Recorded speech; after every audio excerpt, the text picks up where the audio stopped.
हम लोग आज कुछ महत्वपूर्ण श्लोकों को देखने वाले हैं और 11वां स्कंद से है वो। और एक भक्त की इच्छा थी 11वां स्कंद से सुनने की कुछ, तो आज हम कुछ चर्चा सुनेंगे 11वां स्कंद की। और ये बहुत महत्वपूर्ण चर्चा है, इसे भागवत धर्म के संबंध में है। यहाँ पे आप 11वें स्कंद के दूसरे अध्याय के दूसरे श्लोक को देख रहे हैं।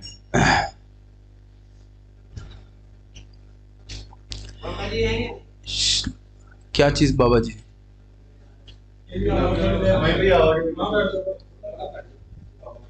श्लोक क्रमांक 2 आप देख रहे हो, उसकी आप आवृत्ति कर रहे हो मेरे पीछे। बहुत सुंदर श्लोक है।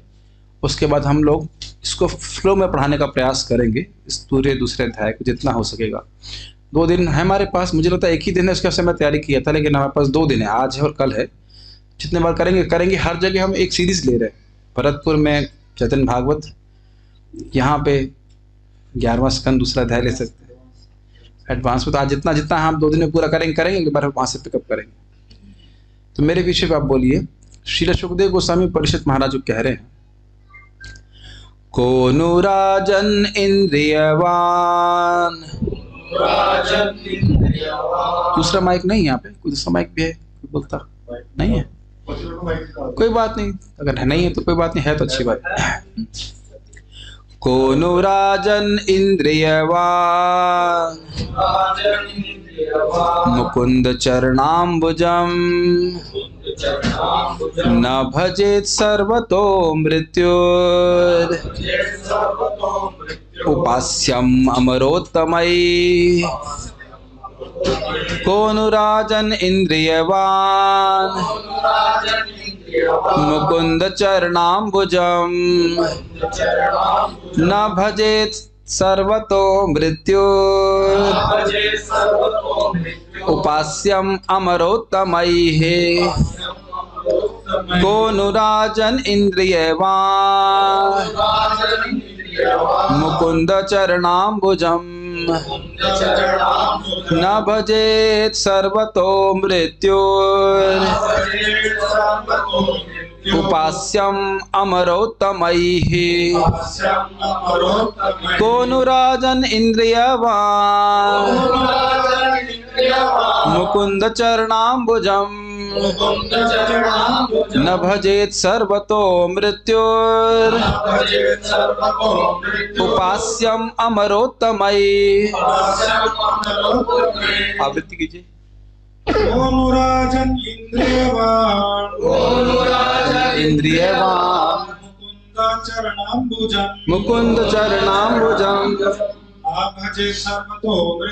न भजेत सर्वतो मृत्युर उपास्यम अमरोत्तमैः।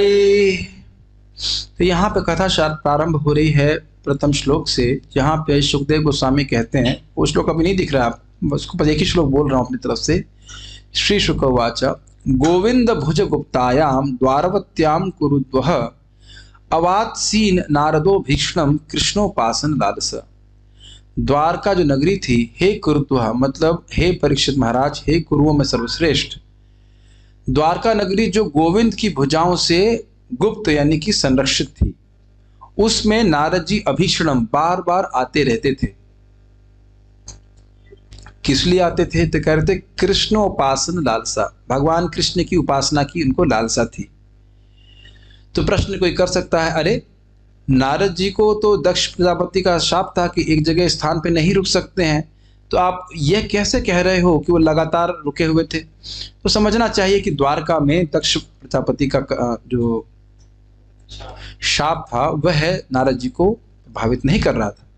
तो वहां पे क्यों आते थे? क्योंकि भगवान को देखने की लालसा थी। जैसे इस जगत में किसी को देख करके व्यक्ति सुखी होता है कि नहीं? किसी के रूप को देख करके या और कुछ देख करके सुखी होता है। तो भगवान सच्चिदानंद विग्रह हैं, और जो भगवान के शुद्ध भक्त हैं वे बात का अनुभव करते हैं, जैसे कि नारद जी। तो नारद जी बार बार आते थे और भगवान की उपासना की लालसा रहती थी।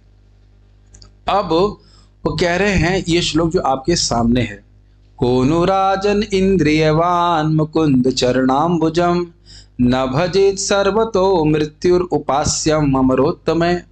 कोनु राजन, हे राजन, अर्थात सुखदेव गोस्वामी परीक्षित महाराज से कह रहे हैं। मान लो परीक्षित महाराज मन में संशय हो कि अरे नारद मुनि तो बहुत बड़े मुनि हैं, उनको तो इस जगत में किसी वस्तु की कोई अपेक्षा नहीं है, तो फिर वह कृष्ण की उपासना की लालसा के लिए क्यों आ रहे हैं?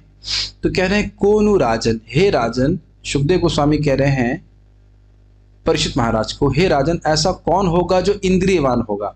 इंद्रियवान मतलब समझते हैं, धैर्यवान का अर्थ क्या होता है? जिसके पास धैर्य है। धनवान का मतलब क्या होता है? धन है। इंद्रियवान का अर्थ क्या होगा? जिसके पास इंद्रियां हैं। ऐसा कौन व्यक्ति होगा जो मनुष्य शरीर वाली इंद्रियां प्राप्त किया है? समझ रहे हैं? जैसे अभी इस मंदिर के बाहर कुत्ता डोल रहा है, ये मंदिर के अंदर भी कुत्ता डोल रहा है, तो क्या अगर आप लोग यहाँ नहीं आएंगे तो हम कुत्तों को कथा सुना सकते हैं? चलो कुत्ता नहीं सुनेगा, बंदर, बंदर नहीं यहाँ पे ना, अच्छा, और मैं मान लो बच्चा बंदर नहीं सुने, हो सकता वृद्ध बंदर सुन ले। बूढ़ा बंदर के पास भी विवेक नहीं होगा कि भगवान के बारे में सुन सकता है? किसी के पास नहीं। तो मनुष्य की जिसको इंद्रियां प्राप्त हैं वह क्यों नहीं भगवान का भजन करेगा? देखिए बहुत सारी बातें हैं। एक ये लिंक पिछले श्लोक से क्या है, भगवान इतने मधुर हैं, भगवान इतने अच्छे हैं कि इंद्रियों को उनका सेवन करने से बहुत सुख प्राप्त होता है। तो कोनु राजन इंद्रियवान, जैसे मान लीजिए यहाँ पे आप कोई बहुत सुंदर वस्तु खाएं, फिर आप कहेंगे ना, अरे कोई यदि भूखा है तो इसको क्यों नहीं खाएगा? नहीं बोलते ऐसा? कौन है ऐसा व्यक्ति जो इसको इस मिष्ठान को या इतनी सुंदर वस्तु को ग्रहण नहीं करेगा? कोई बहुत सुंदर स्त्री है जिसके पीछे कामुक लोग आसक्त होते हैं, तो कहेंगे ना, अरे इसको कौन नहीं देखेगा? ऐसे बोलते हैं कि नहीं? इस जगत में इतनी सुंदर है कि देखना कौन नहीं देखेगा। लेकिन आप जानते हैं तो केवल बाह्य सुंदरता है, वास्तविक सुंदरता नहीं। सुंदरता तो भगवान श्री कृष्ण में है। तो कह रहे हैं कोनु राजन इंद्रियवान, जो इंद्रियवान है, जो इंद्रियों से भगवान की सेवा कर सकता है, कान से भगवान के बारे में सुन सकता है, नाक से भगवान की जो अर्पित गंध उसको ग्रहण कर सकता है, भगवान का प्रसाद ग्रहण कर सकता है, आंख से भगवान को देख सकता है, विग्रह को, ऐसा कौन मनुष्य होगा जो नहीं देखना चाहेगा?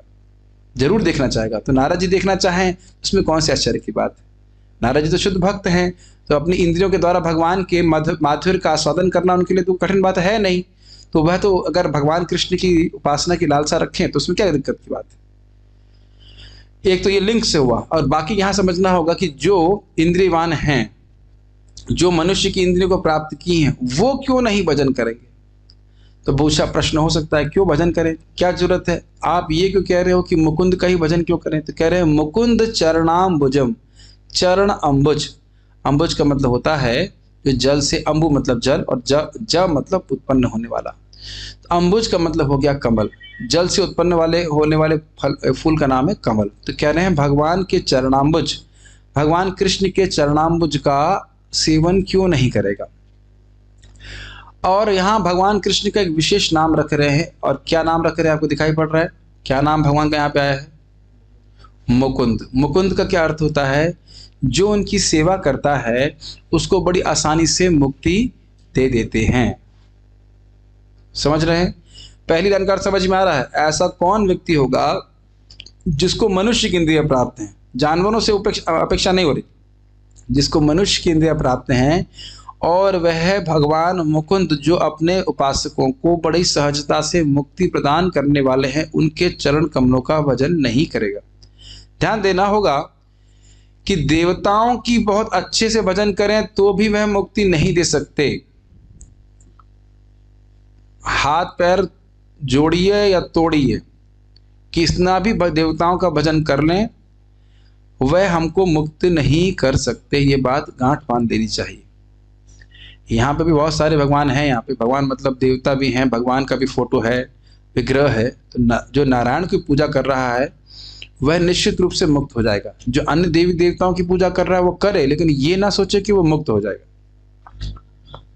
समझ रहे हैं? ये सब ऐसे देख रहे, इससे मैं कौन सी भाषा बोल रहा हूँ? शुभम,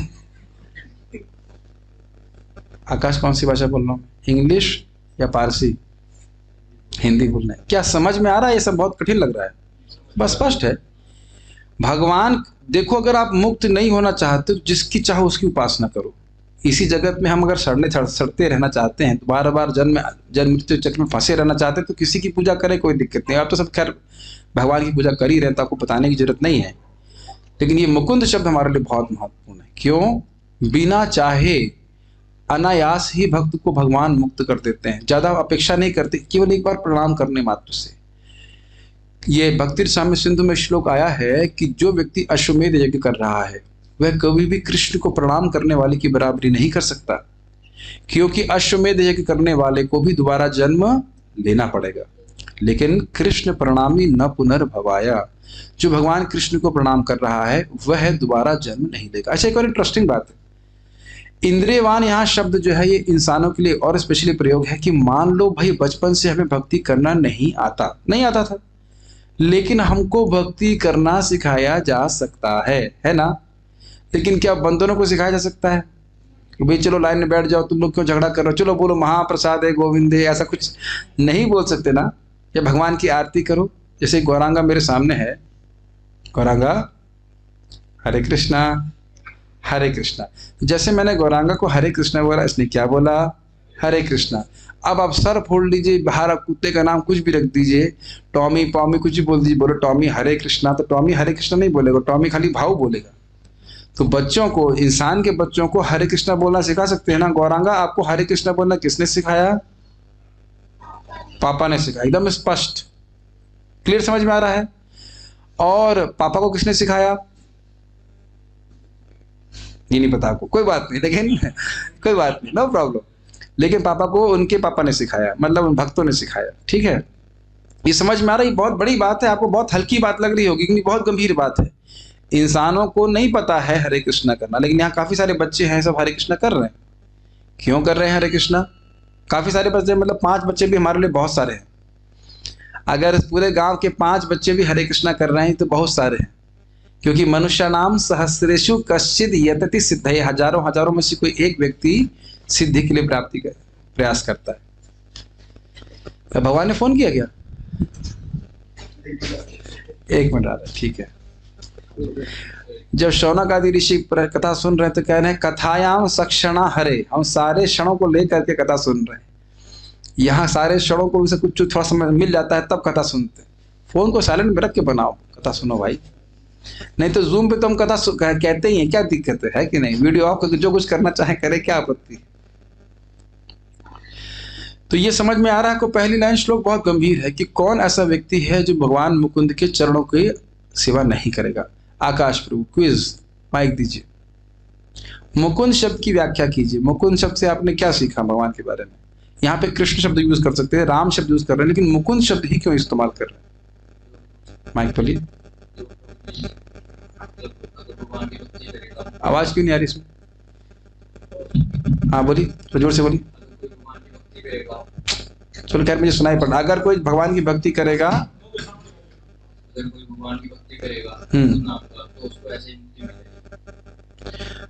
आपने कुछ और ही बोल दिया। आपने कहा कि जो व्यक्ति मुकुंद नाम का व्यक्ति, हाँ हाँ, कि भगवान की भक्ति करे बिना ही उसको मुक्ति मिलेगी। क्या बोल रहे हो? मैं बोल रहा हूँ मैं बोल रहा हूँ आलू, आप बोल रहे हैं गोभी। भगवान की भक्ति किए बिना ही मुक्ति मिल जाएगी, ये बोला मैंने। मैंने ये बोला, इसीलिए कहता हूँ यहाँ पे ऑर्गेनिक गोभी उगाया करो। ऑर्गेनिक गोभी खाओगे तब तो दिमाग ठीक रहेगा। और गाय का दूध पीजिए, आसानी से मुक्ति मिल जाएगी। भगवान मुकुंद का अर्थ है बड़ी आसानी से मुक्ति देने वाले। और देवताओं के बारे में क्या बताया?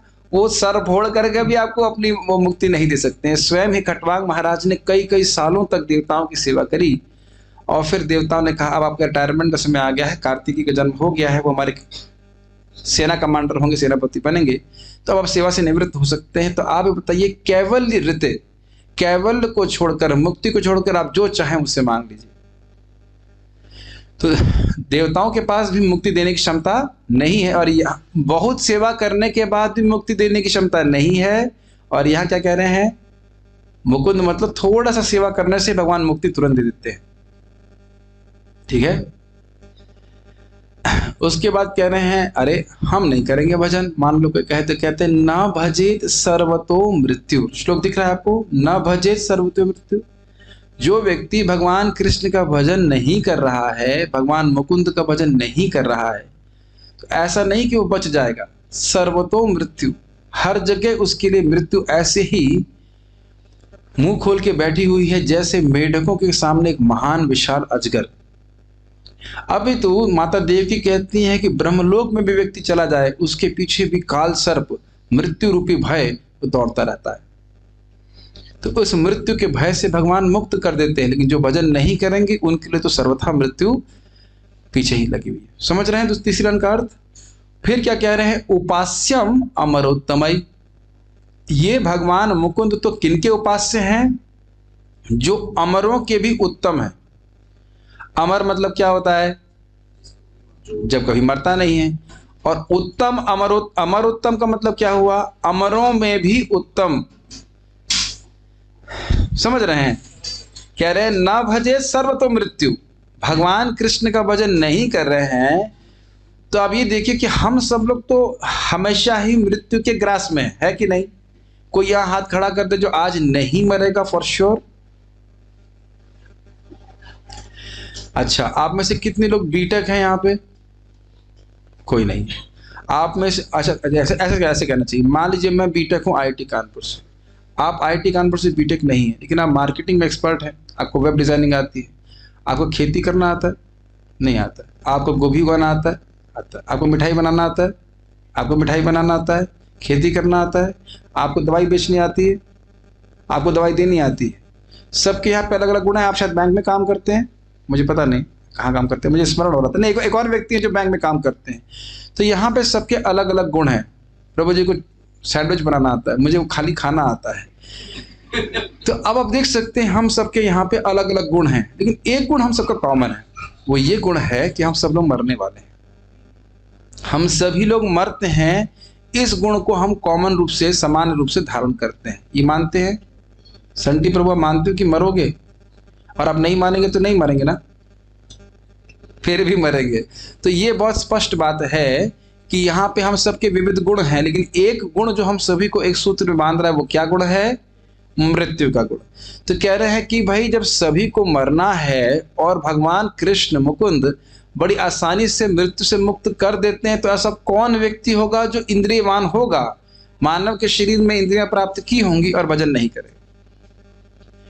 क्या कठिन तो नहीं लग रहा होगा? श्लोक समझ में आ रहा है? हम सब लोग मर रहे हैं, हम लोग सब मरेंगे ही, मर रहे हैं और मरेंगे ही, और भगवान हमको मृत्यु से बचा सकते हैं, और भगवान ही, और कोई नहीं। तो ऐसा कौन व्यक्ति होगा जो भगवान कृष्ण का भजन नहीं करेगा? अरे ऐसे समझिए, मान लीजिए किसी को बुखार है, तो ऐसा जब सभी को बुखार है तो ऐसा कौन व्यक्ति होगा जो पैरासिटामोल नहीं खाएगा? सभी को बुखार है तो कोई मूर्खी व्यक्ति होगा जो पैरासिटामोल नहीं खाएगा। मैं पैरासिटामोल का एडवर्टाइजमेंट नहीं कर रहा हूँ, खाली एक उदाहरण के द्वारा आपको समझा रहा हूँ। नहीं समझ में आ रहा है आपको? अब सभी लोग प्यासे होंगे तो ऐसा कौन बेवकूफ होगा जो पानी नहीं पिएगा? समझ में आ रहा है? तो हम सबों में कॉमन गुण क्या है? माता जी लोग, आप लोग भी मरने वाले हैं क्या? अरे आते ही साथ ऐसे खराब प्रश्न किया। मैंने सुना शायद यहाँ पे गांव में ना केवल पुरुष लोग मरते हैं, माता जी लोग नहीं मरती ना? ये मरती है माता जी? तो आप देख सकते हैं माता जी, प्रभु जी, बुढ़ा जी, कोई भी जी है कि नहीं, सबको मरना है। और यहाँ हम देख रहे हैं कि क्या गुण भगवान का है? मुकुंद, जो मृत्यु से आपको शून्य कर देंगे अपना धाम दे करके। हम अपने मन से बोल रहे हैं कि शास्त्र की बात बोल रहे हैं? नहीं, तो मैंने श्लोक अपनी लिख के आया, अभी तो लिख के आया। आपको बताया था मैं क्लास की तैयारी कर रहा हूँ, ये तैयारी कर रहा हूँ, श्लोक लिख के आया हूं मैं। नहीं, कौन बोल रहा है? श्रील सुखदेव गोस्वामी बोल रहे हैं। ये हरे कृष्ण मंत्र बहुत सुंदर श्लोक है, इसी संबंध में एकदम same to same Sanatan Goswami बोलते हैं। जयति जयति नामानंद रूपम मुरारे, विरमित निज धर्मा ध्यान पूजादि यत्नम, कथमपि सकृदातं मुक्तिदं प्राणिनां यत्, परममृतमेकं जीवनं भूषणं मे। जयति जयति नामानंद रूपम मुरारे। भगवान मुरारे की नाम की जय हो। क्या हो? जय हो, जय हो, जय हो। क्यों जय हो? कह रहे हैं विरमित निज धर्म ध्यान पूजादि यत्नम। विराम शब्द कर समझते हैं आप? वाणी को विराम दो, पूर्ण विराम क्या मतलब है? रोक दो, आराम नहीं, रोक दो। विरमित निज धर्म, जिसने अपने स्वधर्म को छोड़ दिया, भाई हमसे स्वधर्म भरम नहीं होने वाला, हम सब धर्म भरम पालन नहीं कर सकते, बहुत कष्ट है। विरमित निज धर्म ध्यान, ध्यान लगाने में भी बड़ा कष्ट है। ये बात बहुत ध्यान पूर्वक सुनिएगा कि ध्यान लगाने में बहुत कष्ट है कि नहीं। भगवान का ध्यान करो, ब्रह्म का ध्यान करो, सब बहुत कष्ट है। पूजा, भगवान के विग्रह की पूजा करने में बहुत दिक्कत है। सुबह स्नान करो, भोग लगाओ, ये करो वो करो, दीक्षा ग्रहण करो, और अन्य किसी भी प्रक्रिया में बड़ा कष्ट है। विरमित निज धर्म ध्यान पूजादि यत्नम, इन सारे यत्नों को जिसने विराम दे दिया है, किसको विराम दिया है? स्वधर्म का पालन करने में, वर्णाश्रम धर्म का, भाई हमसे नहीं हो पाएगा। और ध्यान करने का वो भी नहीं हो पाएगा, पूजा करने का वो भी, कौन नहाएगा 2 टाइम, नहीं हो सकता। तो कह रहे हैं इन सब को करने के प्रयास को जिसने पूरी तरह से क्या कर दिया है? विराम दे दिया, हम नहीं कर सकते। कथमपि सकृदातम मुक्तिदम प्राणिनाम यत्, किसी भी प्रकार से भगवान का नाम उच्चारण कर लिया। मैं इसलिए बोल रहा हूं कि नाम और नामी में अंतर नहीं है। जो भगवान मुकुंद का गुण है वही भगवान के नाम का गुण है। कथमपि, किसी भी तरह से भगवान के नाम के संपर्क में कोई जीव आ जाए, जैसे हरे कृष्ण मंत्र लिखा हुआ है, क्या लिखा है? हरे कृष्ण, उधर कुछ लिखा नहीं है, खाली ड्रामा कर रहा हूँ। वहां हरे कृष्णा नहीं लिखा है, यहाँ लिखा है ना ऊपर हरे कृष्णा। तो पहली बार आप आए, अपने कुछ भी जानते नहीं, क्या क्या लिखा हुआ है, बोल भी नहीं रहे, खाली देख रहे हैं हरे कृष्णा को। या आप में से कभी कोई हरे कृष्ण मंत्र का बैनर लेके चला है कीर्तन में? भक्त लोग चलते हैं, हाथों से सेवा कर रहे हैं। या कहीं उकेरा गया हरे कृष्ण मंत्र, देखा है? अंधा व्यक्ति है लेकिन उसको छू लिया उसने, समझ रहे हैं? ऐसे ऐसे, ये क्या लिखा है ऐसे करके, हरे कृष्ण ऐसे। कथम अपि, किसी तरह से मन कहीं और है, हरि बोल, कैसे भी। जैसे मैंने बोला था गौरांगा, तो गौरांगा में गौरांग महाप्रभु का स्मरण करके नहीं बोल रहा था, प्रभु जी के लड़के को बोल रहा था। तो किसी भी प्रकार से नाम उच्चारण कर दिया जाए, और वो भी केवल एक बार, तो मुक्तिदम प्राणी नाम यत्, हर प्रकार के प्राणी को, यानी प्राणी मतलब माता जी, प्रभु जी, कोई भी जी, उसको तुरंत ही मुक्ति देने वाला। यहाँ पे क्या शब्द आया? मुकुंद, इसलिए व्याख्या कर रहा हूं इस प्रकार से। सनातन को समय बात कह रहे हैं, कैसे भी, तब कहेंगे हम तो मुक्त नहीं हुए। भगवान के मुक्ति का अर्थ यह है कि वह मुक्ति के लिए अब तुरंत योग्य बन गया है, कालांतर में जाकर वो जरूर मुक्त हो जाएगा, भगवान के पास चला जाएगा। एक ही नाम, कितने नाम? एक बार। सकृत आत्म, एक बार, क्या बोला है? कृष्ण, कृष्ण मुकुंद, एक बार बोला। इतना भगवान का नाम में शक्ति है। शास्त्र नहीं सुन पाने के कारण लोग आलस करते रहते हैं, और ये नहीं समझते हैं कि ना भजेत सर्वतो मृत्युर, नहीं भजन कर रहे हैं तो ऐसा नहीं है कि मृत्यु हमको छोड़ दे रही है। समझ रहे ना मेरी बात? तो ऐसा कौन व्यक्ति होगा जो नहीं ग्रहण करेगा, बताइए? हाँ, जो मूर्ख व्यक्ति होगा, जो मृत्यु के जाल में पड़ा रहना चाहेगा, वही व्यक्ति भगवान के नाम का उच्चारण नहीं करेगा। या जिसको मृत्यु से अधिक नहीं, अपनी मुक्ति से अधिक अपना कंबल प्रिय है, वो नहीं करेगा। समझ रहे इसका अर्थ? प्रभु जी गर्मी में तो कंबल नहीं ओढ़ते हैं, तो चद्दर प्रिय है, एसी प्रिय है, नींद प्रिय है, वही भजन नहीं करेगा। बाकी जो सुबह उठ जाए तो वो क्या भगवान का जाप नहीं कर सकता? भगवान के नाम का। प्रभु जी हम अकेले पड़ जाते हैं, मन नहीं करता, हम आपको 100 डिवोटी देंगे रोज। 100 डिवोटी? अरे आप ही आते हो, भारी लगता है। 100 लोग आएंगे, 100 लोगों को खिलाना पड़ेगा? नहीं नहीं, खिलाना नहीं पड़ेगा, वो सब अपने घर पे खाते हैं। जूम के माध्यम से आप रोज ज्वाइन करें और भगवान के नाम जप कर सकते हैं। क्या कोई कस्टमर्स हैं आपके यहाँ पे, या आपने पहली बार प्रोडक्ट को बेचने के लिए आए हो? नहीं, कस्टमर हैं, शर्मा जी हैं, रीबॉक, शिवम शर्मा जी, उनके भाई भी कभी कभी स्टोर पे आते हैं। हमने एक स्टोर खोला है, हम भी बिजनेसमैन हैं। हाँ, हमारे अजय प्रभु भी आते हैं। स्टोर समझते हैं? स्टोर जहाँ पे आप बहुत सारी चीज़ें खरीदते हो। हमारा केवल स्टोर पे एक ही चीज़ मिलती है, हरि नाम और हरि कथा। तो आप उसमें आए, स्टोर हमारा खुलता है सुबह 3 बजे से लेकर के 9 बजे तक। तो आप ही चलते हो, आपके असिस्टेंट भी? हमारे बहुत सारे असिस्टेंट हैं। मान लीजिए मैं लेट हो जाता हूँ स्टोर में, कभी कभी आने में लेट हो जाता है, तो हमारे ड्यूटी असिस्टेंट जो 3 बजे आकर के स्टोर का चैनल खोल देते हैं। चैनल होता है ना, चैनल का गेट खोल देते हैं। तो सुबह 3 बजे से आप लोगों को हरि नाम उपलब्ध हो जाएगा। आप लोग कभी भी आइए, हमारा स्टोर खुल जाता है सुबह 3 बजे से। मैं यहाँ प्रीचिंग करने के लिए बिल्कुल नहीं आया हूँ, मैं यहाँ पे कस्टमर्स लेने के लिए आया हूँ। अब मैं वहीं पे जा रहा हूँ जहाँ पे कस्टमर आएंगे। जहाँ मेरे कस्टमर हमारे जूम में आएंगे, वहाँ पे हम बार बार आएंगे, नहीं तो हम कहीं और जाएंगे। समझ रहे हैं मेरी बात? क्योंकि मैं चाह रहा हूं कि भक्त लोग केवल अब दोबारा जन्म ना लें, इस तरह से इनकी ट्रेनिंग की जाए। ठीक है, गुणमणि प्रभु हमारे कस्टमर हैं, आते हैं, सॉरी गौरव प्रभु के नाम से जानते हैं आप, संटी प्रभु नहीं आते बेचारे, और सुमित प्रभु भी आते हैं, सुमित जी भी आते हैं, और कौन आते हैं, विश्वनाथ प्रभु आते ही हैं, आकाश प्रभु कभी कभी आकाश से आ जाते हैं ऊपर ऊपर। वो एक्चुअली देवताओं से मिलने जाना रहता है ना, समय नहीं रहता, तो कहाँ हमारे संग भजन करेंगे। इस प्रकार से लोग आ रहे हैं और हम देख रहे हैं कि सबको जब करनाश्वेली प्रभु भी आजकल कभी कभी भूले भटक रास्ता भूल जाते हैं तो आ जाते हैं स्टोर में, भरत प्रभु भी आ रहे हैं। इस प्रकार से तो लोग आ रहे हैं। और अन्यों से भी निवेदन, चाहे आप एक माला भी कीजिए, आप जूम पे आइए, क्यों, उससे आप 2 माला जरूर करके जाएंगे। उदाहरण देते हैं, हमने तो कभी देखा, हमने देखा है, हमने कभी शराब पी नहीं है, लेकिन जो आदमी शराब पीना शुरू करता है उसे बिल्कुल अच्छी नहीं लगती।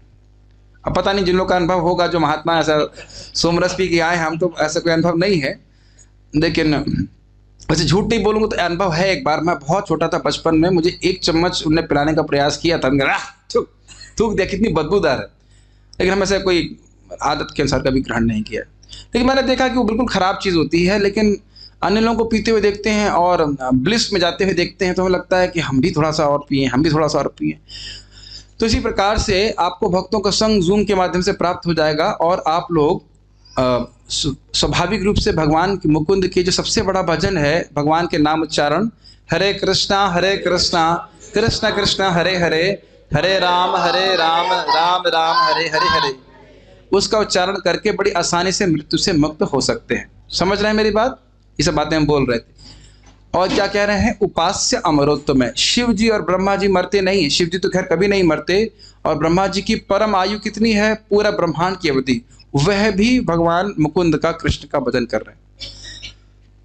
तो जब ऐसे लोग जो कभी नहीं मरते, ना कभी मर सकते हैं, वह कृष्ण का भजन कर रहे हैं, तो हम जैसे लोग जो हमेशा मेरेमान हैं, उनका भजन क्यों नहीं करेंगे? श्लोक समझ में आ गया? अब आगे बढ़ते हैं। ठीक है, श्लोक अब देखिए अगला। तब हुआ क्या कि नारद जी द्वारका में आते हैं और द्वारका में आकर के वो वसुदेव जी से मिलते हैं। वसुदेव जी किसके पिता हैं? भगवान कृष्ण के। तो उन्होंने कहा कि मैंने कृष्ण का भजन किया पिछले जन्मों में, लेकिन भगवान की माया से मोहित होने के कारण मैं उनको पुत्र रूप में माना। भगवान मुकुंद हैं, वो मुक्ति देने वाले हैं, लेकिन मैंने उनसे अपनी मुक्ति नहीं मांगी, ये बात बोल रहे थे। तो आप मुझे भागवत धर्म की शिक्षा दीजिए। हैं वो भगवान के पिता और परम मुक्त व्यक्ति हैं। भगवान से जिसका प्रेम में संबंध हो जाता है वो तो परम मुक्त है, लेकिन दैन्यतावश वैसा सोच रहे। तो नारद जी कहते हैं कि मैं बड़ा प्रसन्न हूं क्योंकि आपने भागवत धर्म के बारे में पूछा है, जिसका आचरण करके, दरवाजा बढ़ा दीजिए, ये बहुत गड़बड़ बात है। बच्चों को बोलने का यही समय नहीं होना चाहिए, तो बच्चों को कंट्रोल कीजिए। देखिए ऐसे ही कथा में मन नहीं लगता है, बीच में और डिस्टर्बेंस आ जाए तो बड़ी दिक्कत होती।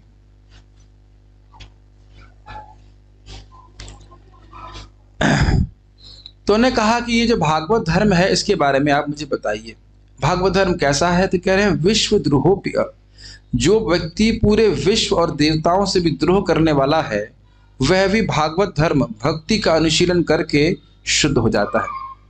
इसलिए अपने शुद्धिकरण के बारे में किसी को कोई भी संदेह नहीं होना चाहिए।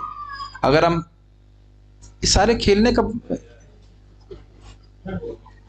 यानी तो पेरेंट्स ना जूम पे सुनने अगर बच्चों को लेके आते हैं तो सब लोग डिस्टर्ब करते हैं। कितने समय बाद क्लास हो रही है? 1 साल के बाद? 1.5 साल हो गया? 1.5 साल के बाद आ रही है, उसमें छौंक मरवाने क्लास में। आप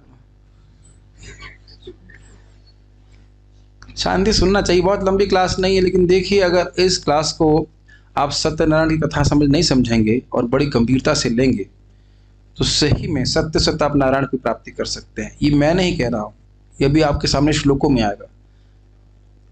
देखिए अगर हम सिद्धांत सुनते हैं तब हम भक्ति की महिमा को समझ पाएंगे, इसीलिए हम इस बात को बोल रहे हैं। भागवत धर्म की महिमा क्या है? भक्ति, भागवत धर्म को पहले समझना अर्थ क्या होगा, क्या अर्थ है। धर्म का होता है कोई मतलब होता है किसी को नियम हम पालन करते हैं। किसी भी धर्म में नियम पालन जरूर होते हैं। जैसे स्त्रियों का धर्म है बच्चों का ध्यान रखना, पति का कुछ धर्म है, लेकिन ये धर्म केवल शरीर तक सीमित है। मान लीजिए मैं पिछले जन्म में स्त्री था, तो वो धर्म अब इस जन्म में तो नहीं है, इस जन्म में मुझे पुरुष के अनुसार कार्य करना पड़ेगा। तो विभिन्न शरीरों का, या पिछले जन्म में मान लीजिए मैं कुत्ता था तो कुत्ते के अनुसार कार्य करना पड़ेगा। समझ रहे हैं? जैसा जिसको शरीर प्राप्त है उसको वैसा धर्म करना पड़ेगा। लेकिन भागवत धर्म एक ऐसा है जो जीव को भगवान के प्रति करने होते हैं। वो कर्तव्य जो जीव को भगवान के प्रति करने होते हैं उन्हें भागवत धर्म कहा जाता है। समझ में आ रहा है भागवत धर्म का अर्थ? जैसे गौरव प्रभु की पत्नी माता जी, आपका कर्तव्य है ना कि प्रभु जी के लिए खाना बनाए। अरे वो सामने आ गए, कर्तव्य है, समझती है ना? आपको आपके उपलक्षण से जहां पे जो भी माता जी बैठी हैं जिनकी शादी हो चुकी है, क्या आपका कर्तव्य है कि अपने पति के लिए खाना बनाएं?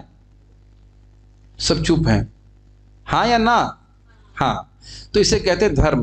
गौरव प्रभु, आपका कर्तव्य है कि अपनी पत्नी के लिए, जो भी अपने बच्चों के लिए कुछ धनार्जन करें, उनकी रक्षा करने है ना, कर्तव्य है। उसी प्रकार से और कर्तव्य मान करके, चाहे अच्छा लगे चाहे बुरा लगे, आप करते हैं कि नहीं करते? बहुत बार माता जी शायद बुखार में भी खाना बनाती होंगी या नहीं बनाती हैं, पता नहीं मुझे। आप भी हो सकता हो शरीर में कष्ट हो, लेकिन आप अपने कर्तव्य को करते हैं। नहीं, बच्चों का ध्यान रखना है, पत्नी का ध्यान रखना है, ये बात समझ रहे हैं? कर्तव्य मतलब मुझे करना है। आप आपका कर्तव्य मानते हैं ना कि मिठाई की दुकान पहुंचे टाइम से, कोई गलती नहीं देख रहा हूं, है ना? आपका कर्तव्य है ना, मेडिसिन का बेचने जाते हो, जो भी कुछ करते हो, हर व्यक्ति का अपना कर्तव्य मान रहा है ना। उसी प्रकार से भागवत धर्म का अर्थ हुआ कि मेरा भगवान के प्रति क्या कर्तव्य है, और हमारा सबका भगवान के प्रति क्या कर्तव्य है? भगवान की भक्ति करना। तो इसके बारे में नारद जी कह रहे हैं कि ये ऐसा धर्म है, ऐसी भक्ति का प्रभाव है कि जो व्यक्ति सभी का द्रोह करने वाला हो, देवताओं का विद्रोह करने वाला हो, वह भी शुद्ध हो जाता है। तो उसके बारे में वसुदेव जी जानना चाहते थे। तो नारद जी कहते हैं कि आपने मुझे भगवान का स्मरण कराया, मैं बहुत प्रसन्न हूँ। उनके वचनों की पूजा की और फिर उन्होंने कहा कि इसी प्रकार का प्रश्न महाराज निमि को पूछा गया था। निमि महाराज जनक महाराज नहीं है, सीता जी के पिता नहीं है। निमि महाराज, बहुत सारे जनक हैं, सबको जनक कहा जाता है। निमि महाराज एक राजा हुए और वो उसमें लंबी कथा है, लेकिन निमि महाराज एक यज्ञ करना चाहते थे और उस यज्ञ में उन्होंने वशिष्ठ जी को बुलाया। वशिष्ठ जी का नाम सुना है आपने? हाँ जी, भगवान श्री राम के समय भी वो थे उनके गुरु के रूप में। तो वशिष्ठ जी कहे कि मैं इस समय देवताओं के यज्ञ करने के लिए जा रहा हूँ। तो जब वो देवताओं के यज्ञ करने के लिए चले गए तो फिर भी एक और आते हैं व्यक्ति, तो यज्ञ शुरू हो जाता है निमि महाराज का। कहते हैं यज्ञ के लिए मैं प्रतीक्षा नहीं कर सकता। इतने में नवयोगेंद्र आ जाते हैं। नवयोगेंद्र कौन है? भगवान के एक अवतार हुए, उनका नाम था ऋषभदेव। उनके 100 पुत्र हुए, उनमें से जो 9 थे वो परमहंस अवस्था को प्राप्त हो गए। तो वो नवयोगेंद्र पूरे विश्व में घूमते रहते हैं भगवान की भक्ति का प्रचार करने के लिए। तो घूमते घूमते निमि महाराज के यज्ञ स्थल में आ गए और निमि महाराज जी महाभागवत पुरुष हैं। कथा समझ में आ रहा है ना आपको? तो नारद जी ने ये कहा कि ये जो ऋषभदेव के पुत्र हुए और 9, उनमें ये जो परमहंस हुए नवयोगेंद्र, ये आए निमि महाराज के यज्ञ में। और जब निमि महाराज के यज्ञ में आए तब निमि महाराज बड़े प्रसन्न हुए। वो समझ गए कि महान भागवत पुरुष हैं, इनसे मुझे भगवान के बारे में कुछ पूछना चाहिए, भक्ति के बारे में पूछना चाहिए। तो अब नवयोगेंद्र मतलब 9 लोग हैं, 9 महाभागवत पुरुष हैं, उनसे वो प्रश्न कर रहे हैं और वह एक एक व्यक्ति 9 उत्तर देंगे। उत्तरों को तो हम सारे सुन नहीं पाएंगे, आज हम केवल प्रश्न सुनने का प्रयास करेंगे। समझ पा रहे हैं? नारद जी से पूछा गया वसुदेव जी के द्वारा कि आप मुझे भक्ति के बारे में बताइए, भागवत धर्म के बारे में बताइए, जिसको करने से जीव सहसा मुक्त हो जाता है। और नारद जी कह रहे हैं कि आपने बड़ा अच्छा प्रश्न किया। इस प्रश्न को, ऐसे ही प्रश्न को निमि महाराज ने नव योगेंद्रों से किया था। ग्रहण कर रहे हैं? अब निमि महाराज नव योगेंद्रों से कुछ बोल रहे हैं, उनको हम देख रहे हैं। श्लोक आपके सामने है, देखिए, मेरे पीछे बोलिए। श्री विदेह उवाच। एक प्रश्न बनेगा, इनको विदेह क्यों कह रहे हैं? देह के बिना इसे क्यों कह रहे हैं? क्योंकि जब यज्ञ पूरा हुआ था उस बीच में वशिष्ठ जी आ गए, कहे तुमने मेरे बिना ही तुमने यज्ञ पूरा कर दिया, तुरंत मर जाओ। तो निमि महाराज ने कहा, अरे आप लोभ में इंद्र के पास चले गए, आप भी मर जाइए। तो वशिष्ठ जी भी मर जाते हैं और निमि महाराज भी मर जाते हैं। और जब निमि महाराज को बोला जाता है आप दोबारा देह ग्रहण कीजिए, कहते हैं ना ना, ये देह तो बहुत भारी है, मैं नहीं रहना चाहता। तो उन्होंने कहा कहाँ रहेंगे? तो कहते हैं मैं लोगों की इसमें पलकों पे रहूंगा। आप समझते हैं ये कितना समय हुआ? इसे कहते हैं निमेष। आंख झपकाने के समय को कहते हैं निमेष। तो निमिष यानी कि जो निमि महाराज हैं ये हमारी पलकों को झपकाने का कार्य करते हैं, इसलिए इनको विदेह कहा जाता है। विदेह मतलब इनकी देह नहीं है, हमारे पलकों पर निवास करते हैं। फिर भी श्री विदेह उवाच, मेरे पीछे बोलिए। मन्ने भगवतः साक्षात् पार्षदान् वो मधुद्विषः विष्णोर्भूतानि लोकानां पावनाय चरन्ति ही। तो कह रहे हैं मन्ने भगवतः साक्षात पार्षदान। मन्ने मतलब मैं मानता हूं कि आप लोग तो साक्षात भगवान के पार्षद हैं। कौन से भगवान के पार्षद हैं? तो कह रहे हैं मधुद्विषः, जो मधु नाम के असुर को से द्वेष करने वाले हैं, उनके शत्रु हैं, मतलब भगवान कृष्ण। आपने सुना है ना, मधु कैटब दुई मारे करके सुना है, ऐसे कोई भजन है ना। तो मधु कैटब का वध किसने किया था? भगवान विष्णु ने। तो कह रहे हैं मन्ने भगवतः साक्षात पार्षदान वो मधुद्विषः। मैं मतलब निमि महाराज कह रहे हैं। निमि महाराज कह रहे हैं कि हे नवयोगेंद्रों, आपका दर्शन करके तो मैं ये मान रहा हूं कि मैंने साक्षात भगवान के पार्षदों का ही दर्शन किया है। आप साक्षात भगवान के पार्षद हैं। तो मान लो वो कहें, नवयोगेंद्र कहें, अरे हम अगर भगवान के पार्षद हैं, अगर आप ऐसा मान रहे हो, तो भगवान के पार्षद तो यहाँ जगत में दिखते नहीं है, तो हम आपके सामने कैसे दिख गए? आप कह रहे हो साक्षात देख पा रहे हो, कैसे देख पा रहे हो? तो कह रहे हैं विष्णुर्भूतानि लोकानाम पावनाय चरन्ति ही। कह रहे हैं कि जो विष्णु के भक्त हैं, जो भगवान विष्णु के सेवक हैं, भूतानि लोकानाम, इस जगत के लोगों के लिए, भूत मतलब जीवों के लिए, पावनाय उनको पवित्र करने के लिए ही चरन्ति ही, उनको पवित्र करने के लिए विचरण करते ही हैं। आप लोगों ने हिंदी तो बड़ी हिंदी समझते होंगे, क्या ये हिंदी जैसी लग रही है या संस्कृत जैसी लग रही है आपको? एकदम हिंदी जैसी है ना, बहुत इजी है। फिर से देखिए श्लोक को, बहुत सुंदर है। मन्ने मैं मानता हूं, भगवतः साक्षात पार्षदान, मैं आपको साक्षात भगवान का पार्षद मान रहा हूं। मतलब अपनी प्रसन्नता अनुभव कर जाहिर कर रहे हैं, प्रस्तुत कर रहे हैं। कौन से भगवान? मधुद्विषः, जो मधु को मारने वाले हैं या मधु के शत्रु हैं। मधु मतलब मधु दैत्य, भगवान विष्णु के बोल रहे हैं। तो आप कहो कि भाई क्यों घूम रहे हैं? हम तो देखते हैं कि भाई विष्णु के पार्षद घूमते नहीं। तो कहते हैं विष्णु और भूतानि लोकानाम पावनाय चरन्ति ही। जो भगवान विष्णु के भक्त हैं वह तो लोगों को पावन करने के लिए चरन्ति ही, वह घूमते ही रहते। यहाँ सुना है ना, गाय चराओ। गाय चरा का मतलब क्या होता है? गाय चरा कर ये नहीं होता है कि गाय को आप घास डाल दीजिए उसके पास में। गाय चराने का मतलब घुमाओ गाय को। तो वहां से चरन्ति शब्द समझ में आ रहा है। चरना मतलब चरन्ति मतलब चलते जाते हैं, भ्रमण करते ही रहते हैं दूसरों का कल्याण करने के लिए। कैसे? भगवान की कथा करते हैं। तो आप समझ लेना चाहिए कि यहाँ पे इच्छा है कि लोगों का कल्याण करने के लिए आप घूमते ही हो, तो मेरा भी कल्याण कीजिए। समझ रहे हैं? जब आप सारे विश्व के लोगों का कल्याण करने के लिए घूमते हैं तो निश्चित रूप से आप इस मेरे यज्ञ में जो आए हो वह हमको पवित्र करने के लिए आए हो। हमारे यज्ञ के द्वारा पवित्र हो गया ऐसा कुछ नहीं। हमारे यज्ञ में भाग लेने के लिए आओ, यह मेरी अपेक्षा नहीं है। हम जानते हैं कि आप इसके लिए नहीं आए हैं। हमारे यज्ञ में हमको पवित्र करने के लिए आए हैं, इसलिए हम मानते हैं, क्योंकि पूरे विश्व को पवित्र करने के लिए घूमते रहते हैं। ग्रहण कर रहे हैं? ठीक है, अगला श्लोक देखिए। ये बहुत महत्वपूर्ण श्लोक है, बहुत ही महत्वपूर्ण है। दुर्लभो मानुषो देहो,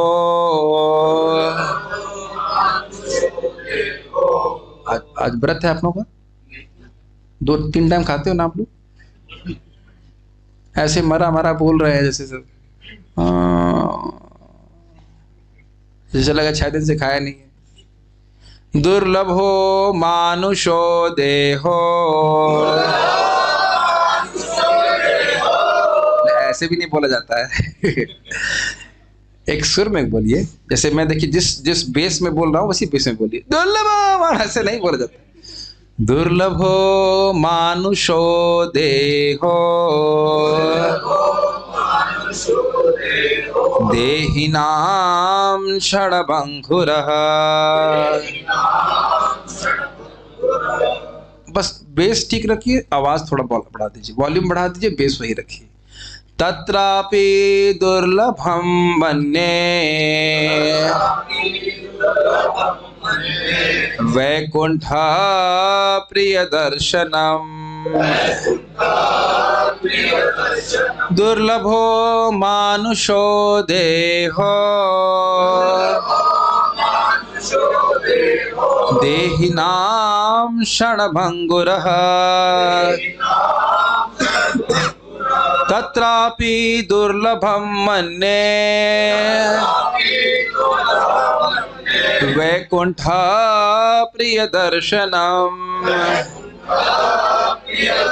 दुर्लभो मानुषो देहो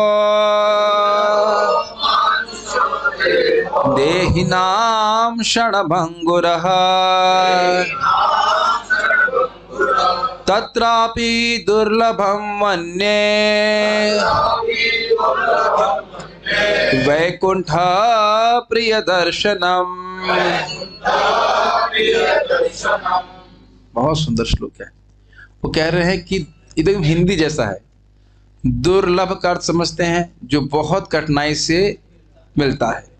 दुर्लभ हो मानुषो देहो, क्या अर्थ है?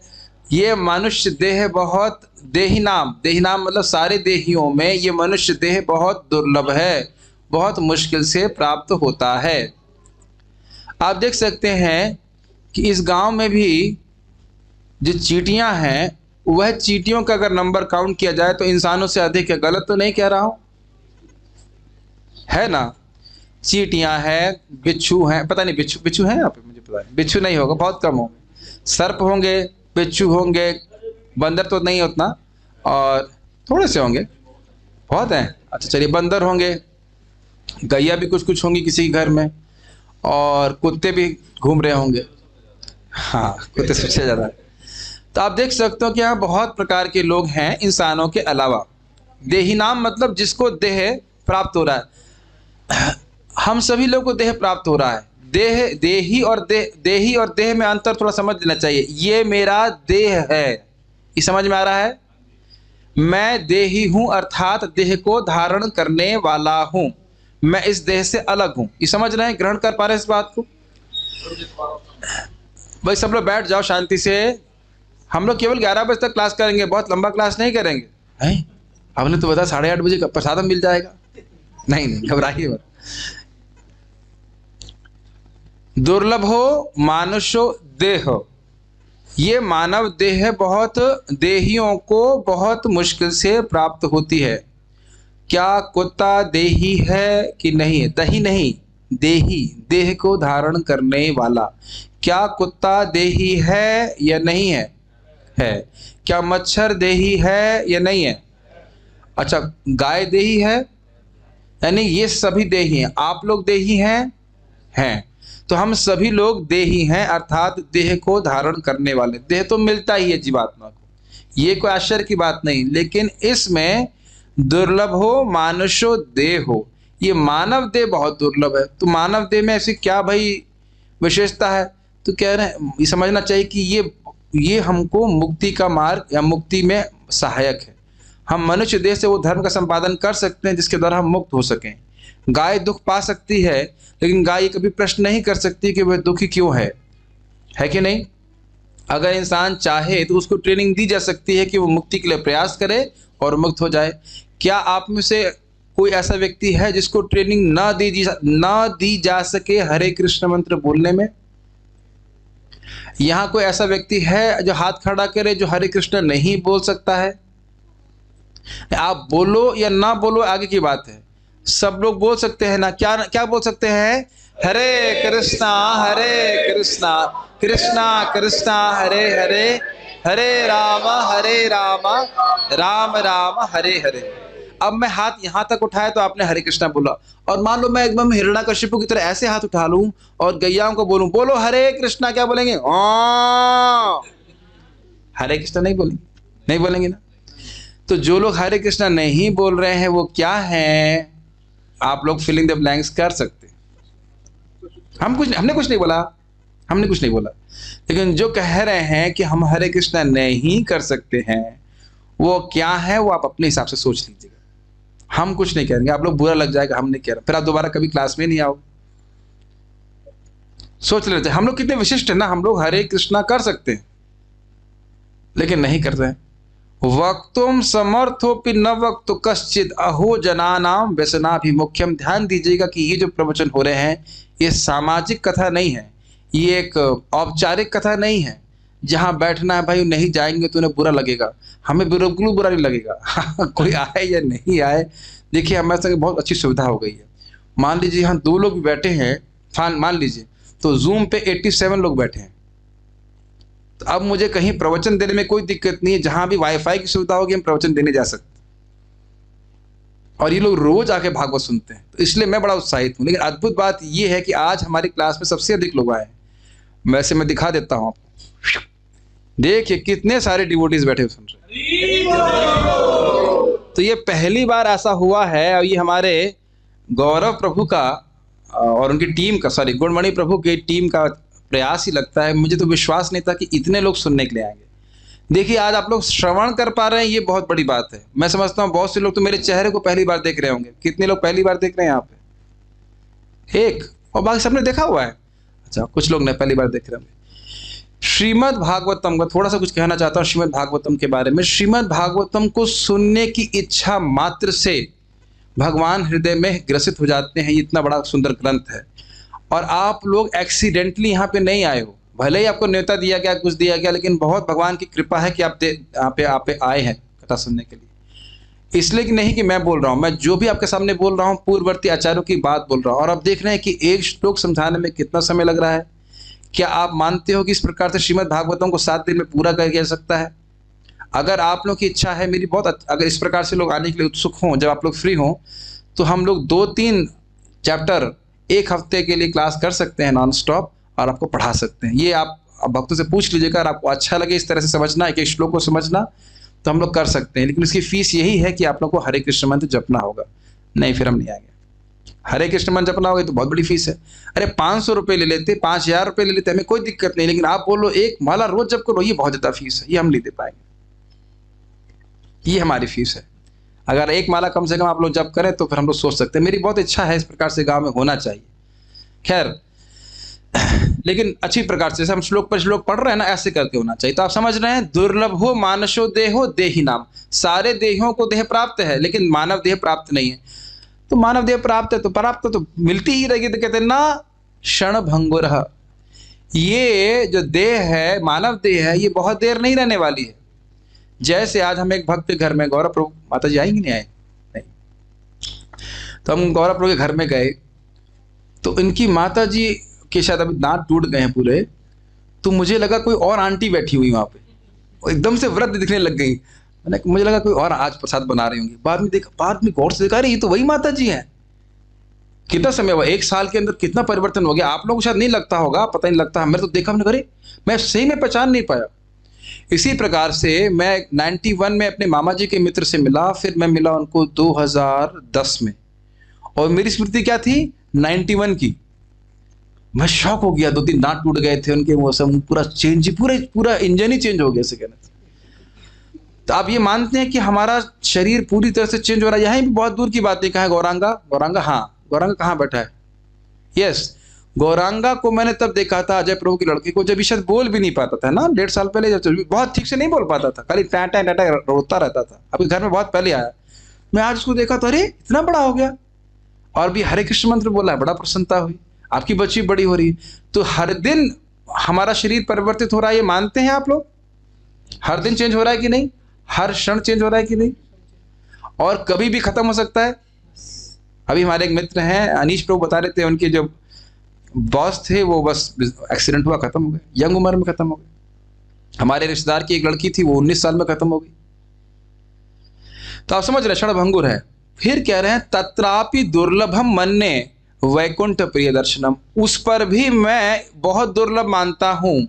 मानव देह तो दुर्लभ है ही, उस पे भी मैं बहुत दुर्लभ मानता हूं वैकुंठ प्रिय दर्शनम, उन लोगों का दर्शन करना जो वैकुंठ भगवान विष्णु को प्रिय है। किससे बोल रहे हैं? नवयोगेंद्रों से। मानव देह तो वैसे भी दुर्लभ है, और उस मानव देह को प्राप्त करने के बाद भी वैष्णवों का, प्रामाणिक वैष्णवों का संग मिले जिससे व्यक्ति भक्ति करके भक्ति प्राप्त कर सके, वे और भी दुर्लभ है। और अगर अभी भी बात पे विश्वास नहीं होता है तो स्टेशन पे गए हैं आप, रेलवे स्टेशन पे कभी देखा है तिलक लगाए हुए किसी भक्त को? अब देख लिया होगा। भक्ति में आने से पहले कभी देखा था? जब यहाँ पे पदयात्रा आई थी उससे पहले कभी देखे आप? नहीं देखे ना। अब समझ में आ रहा है दुर्लभ। उससे पहले तक इस गांव में कोई हरे कृष्णा करता था? मुझे पता नहीं, करते थे कोई?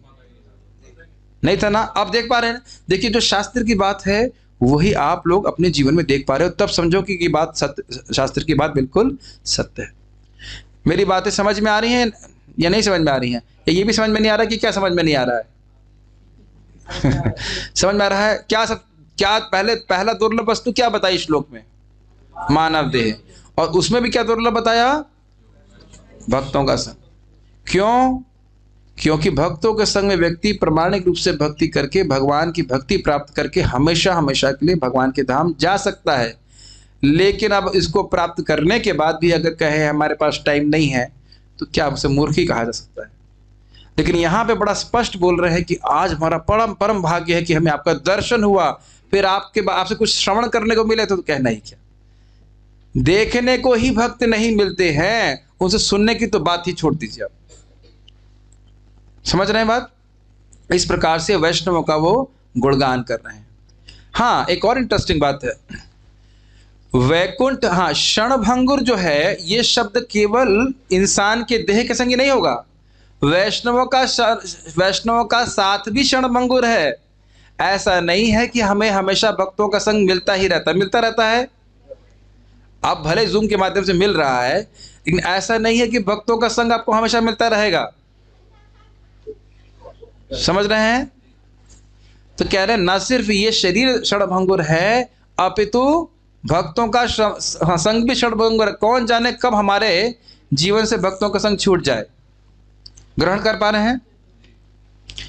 अच्छा, और वैकुंठ प्रिय दर्शन पे क्या कह रहे हैं? कह रहे हैं कि एक हमने अर्थ लिया कि वैकुंठ के जो प्रिय हैं, भगवान विष्णु के जो प्रिय हैं वैष्णव, और दूसरा वैकुंठ जिनको प्रिय हैं, मतलब जिनको भगवान विष्णु प्रिय हैं। वो एक ही बात है, लेकिन दो तरह से देखा जाएगा।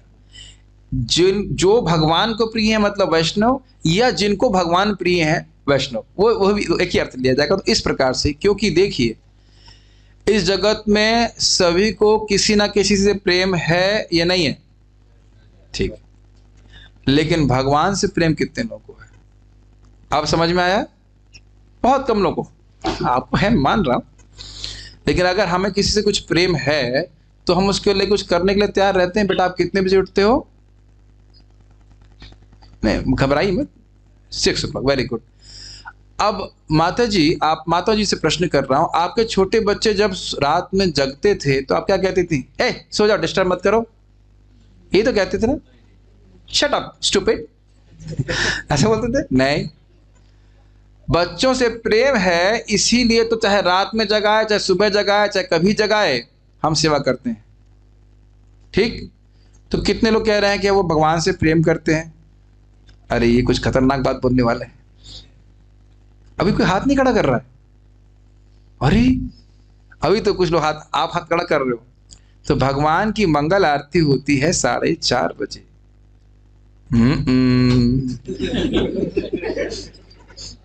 अब आप भगवान से प्रेम नहीं करना चाहते ना? हम कर रहे थे कि वैकुंठ प्रिय भक्तों का दर्शन बहुत दुर्लभ है। अगला श्लोक देखिए। अतः, मेरे पीछे बोलिए, दिख रहा है श्लोक आप लोगों को? अत आत्यंतिकं क्षेमम् पृच्छामो भवतो नघा संसारेऽस्मिन् क्षणार्धोऽपि सत्संगः सेवधिर्नृणाम्। तो यहाँ पहला शब्द क्या है? अतः। अतः मतलब इसलिए। तो इसलिए का मतलब हो गया किस लिए। पिछले श्लोक में क्या बोल रहे हैं कि मानुष देह बहुत दुर्लभ है, देहुओं के लिए षड़भंगुर है, और उसमें भी वैष्णवों का संग बहुत दुर्लभ है। इसलिए, समझ में आया?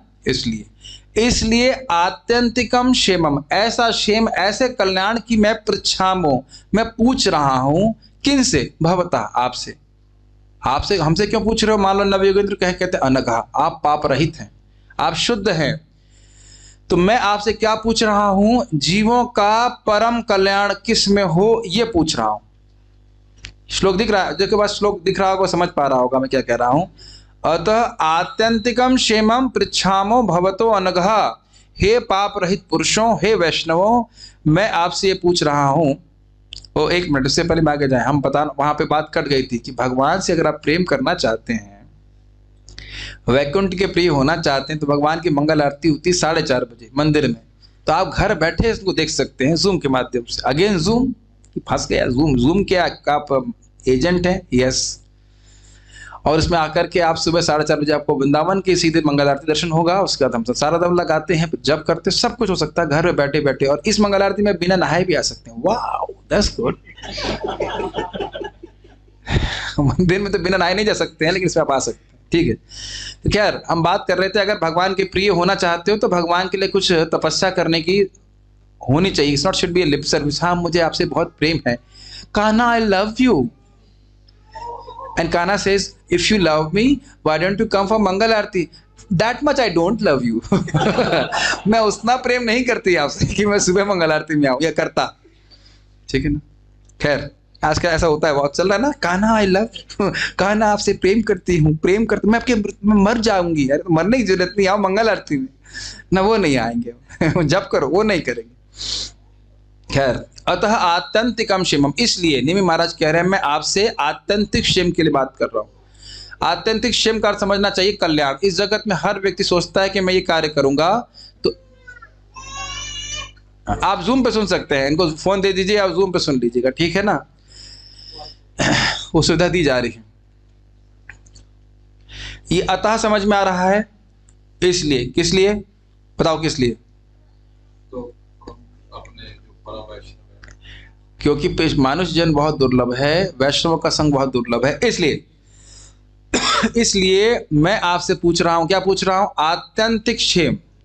जैसे मान लीजिए इस जगत में किसी को नौकरी मिल जाती है, तो क्या उससे उसका परम कल्याण हो जाता है? उसके बाद से कोई जीवन में दुख नहीं रहता? या कहें कि उसी से दुख शुरू होता है? सब मुख से बोल रहे हैं और बाकी सब नौकरी की तलाश में घूम रहे हैं। एक तरफ बोल रहे हैं उसी से दुख शुरू होता है, और दूसरी तरफ बोल रहे हैं नहीं, उसको उसी को ढूंढ रहे हैं। तो दुख को ही ढूंढ रहे हो। चलो अच्छा। कोई सोचता है कि शादी करके सुखी हो जाएंगे, सुखी हो जाते हैं। आप कुछ बोलेंगे इसके आगे? उसी से दुख होता है। नहीं बोलेंगे, नहीं बोलेंगे। अगर पत्नी बगल बैठी होगी तो बिल्कुल नहीं बोलेंगे, है कि नहीं? तो उससे भी दुख होता है। ऐसे वैसे करके बहुत सारी चीजें हम सोचते हैं कि हमारा कल्याण होगा, लेकिन कल्याण होता नहीं। ये तो सत्य बात है। जो जिसको करना चाहे करे, लेकिन कल्याण होता नहीं, सुख होता नहीं। जीव बहुत प्रयास कर रहा था, इसलिए कह रहे हैं पृच्छामा। मैं आप लोगों से पूछ रहा हूं। आप लोगों का इसलिए पूछ रहा हूं क्योंकि 9 लोग हैं यहाँ पे, नव योगेंद्र 9 लोग हैं। भवतः मतलब आप, और अनघा मतलब आप लोग पाप रहित हैं। ऐसा क्यों कह रहे हो? बहुत टाइम है, आराम से बात करते हैं। तो कहते हैं नहीं, अस्मिन संसारे, इस संसार में, क्षण अर्ध अपि, अर्थ का मतलब क्या होता है? आधा, और क्षण मतलब होता है समय। संसारे अस्मिन क्षणार्धोपि सत्संग शेवधिर निराम। शेवधि का अर्थ होता है निधि। निधि मतलब खजाना। इस संसार में आधे क्षण का भी सत्संग, निर्णाम मतलब मनुष्यों के लिए सबसे बड़ी निधि खजाना है। समझ रहे हैं? इसलिए मैं आपसे पूछ रहा हूं। आपका संग मुझे बड़ी दुर्लभ, बहुत दुर्लभ है। वैष्णव का संग बहुत दुर्लभ है, और वैष्णवों के संग में आकर हरि कथा श्रवण करना, भक्ति करना, यह है इंसानों के लिए। निर्नाम शब्द यहाँ पे आया है, प्राणी नाम नहीं आया है, क्योंकि कुत्ते बैल नहीं सुन सकते, इंसान सुन सकते हैं। तो कह रहे निर्नाम इंसानों की सबसे बड़ी निधि है। तो कहेंगे नहीं, हमारे पास जो बैंक बैलेंस है वो सबसे बड़ी निधि है। क्या जो बैंक बैलेंस है वह हमें मृत्यु के बाद काम आएगा? जब मृत्यु के बाद नहीं आएगा, मृत्यु के समय तो काम आ जाएगा ना। मान लो यमदूत आते हैं, मैं सुन रखा है कि 1 लाख रुपए यमदूतों को दे देने से वो मान जाते। अच्छा, रेट बढ़ गया होगा, शायद 10 लाख रुपए होते हो, करोड़ से भी नहीं मानेंगे। अरे यानी यहां जो भी पैसा कमाया और उसके कारण जो पाप किया वो यमदूतों के सामने कुछ काम नहीं आएगा। ये आपने पहले क्यों नहीं बताया?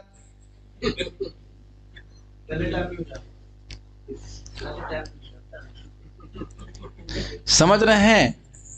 तो ये जो हम अपना जीवन पाप में बिता रहे हैं भगवान से विमुख होकर के, इसका हमें दंड भोगना पड़ता है। वो कब काम नहीं आने वाला, ना मृत्यु के समय ना मृत्यु के बाद। ये तो केवल झूठ बोलते हैं LIC वाले कि जीवन के साथ भी और जीवन के बाद भी। जीवन के साथ कुछ देते नहीं है, क्योंकि आप मरेंगे, हम मरेंगे तो बाद में दूसरों को मिलेगा। तो जीवन के साथ कुछ दे नहीं रहे, और जीवन के बाद क्या देने वाले LIC वाले, बताइए कितना उल्लू बनाते हैं। जीवन के साथ है भगवान का नाम, और जीवन के बाद क्या है? भगवान का नाम। मैं कई बार बोला करता हूँ, मान लो हम मर जाएं तो हमको क्या करेंगे? जनाजा निकालते, क्या बोलते हैं उसको हिंदी में? क्या, तो उर्दू शब्द है, हिंदी में क्या बोलते हैं? अर्थी।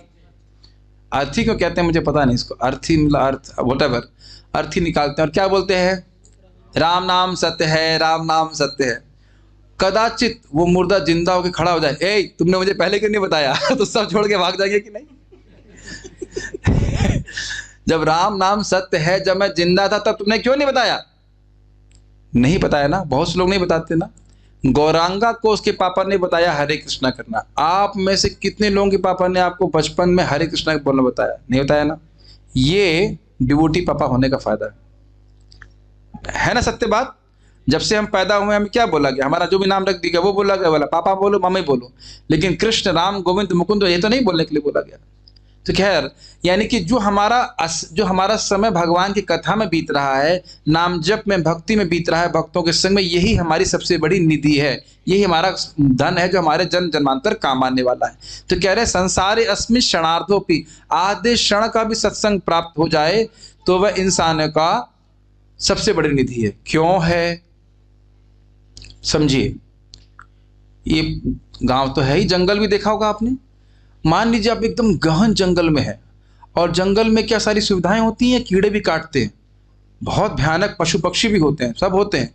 और उसमें कोई व्यक्ति फंसा हो और कोई व्यक्ति आकर के उसे बता दे, बेटा ये रास्ता पकड़ो, तुम इस जंगल से बाहर निकल जाओगे, तो वो क्षण, समझ रहे हैं, बहुत लंबे समय तक वो जंगल में कष्ट पा रहा है, दुख भोग रहा है, लेकिन जिस क्षण उसको ये मार्गदर्शन करने वाला व्यक्ति मिल गया कि भाई ये रास्ता पकड़ो, इससे तुम पार हो जाओगे, वही उसके लिए सबसे महत्वपूर्ण क्षण हुआ कि नहीं?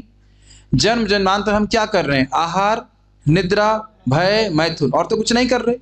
और उससे क्या प्राप्त हो रहा है? आहार, निद्रा, भय और मैथुन। कुत्ते के शरीर में, बंदर के शरीर में, और खराब शब्द यूज नहीं, सुअर के शरीर में भी, और उससे नीचे चले जाए, कहीं गंदे से गंदी वस्तुएं खाने वाले के शरीर को प्राप्त हो रहा है कि नहीं?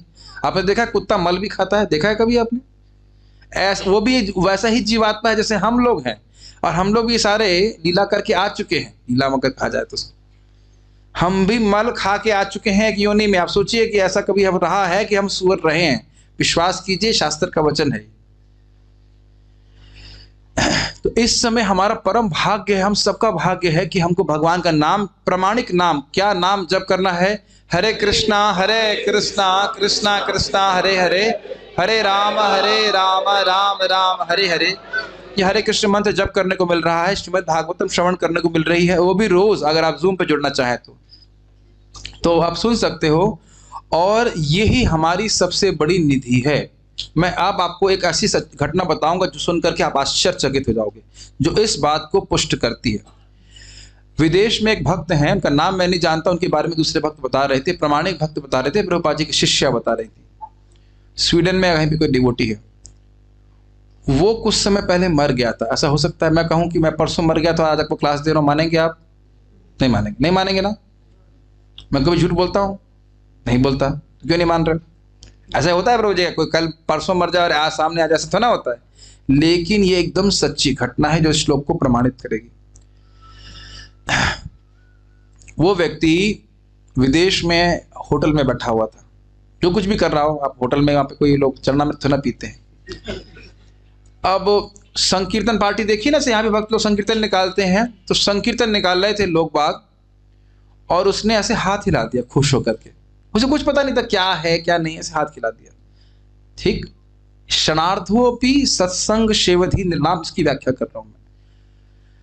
वो मरा, मरने के बाद यमदूत लेके आए। यमदूत लोग वाकई धर्म निरपेक्ष हैं, चाहे आप क्रिश्चियन धर्म को मानते हो, चाहे मुसलमान धर्म को मानते हो, यहाँ कुछ भी मानते हो, वो ये जानते हैं कि ये पापी है या नहीं है, बस और कुछ नहीं जानते हो। वो धर्म निरपेक्ष हैं, सबको बराबर दृष्टि से देखते हो और बराबर दृष्टि से पिटाई भी करते हो। तो वो लेके गए उसको, और यमराज जी के सामने बोला गया, भाई इनके पापों का वर्णन बताइए, ये किया पाप, वो पाप किया, तो गोमांस खाते से कुछ करते हैं, कौन सी बड़ी बात।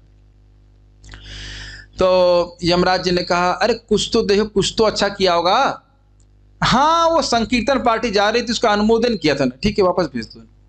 अब समझ में आया, पूरा जिंदगी का पाप एक तरफ, और एक क्षण के लिए भक्तों को बस उसने थोड़ा सा अनुमोदन, समझ रहे हैं, सराहना करे कि हाँ ये लोग बड़े अच्छे हैं।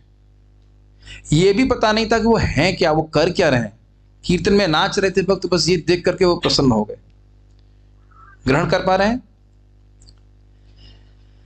तो वापस आ गए। अब वो कितने माला कर रहे हैं? 16 माला जब कर रहे हैं, अब दोबारा वो गलती नहीं करेंगे, समझ रहे? भक्ति बड़ी गंभीरता से कर रहे हैं। ऐसे कितने सारे उदाहरण हैं कि बस भक्ति का संपर्क होने मात्र से व्यक्ति नरक से बच गया है।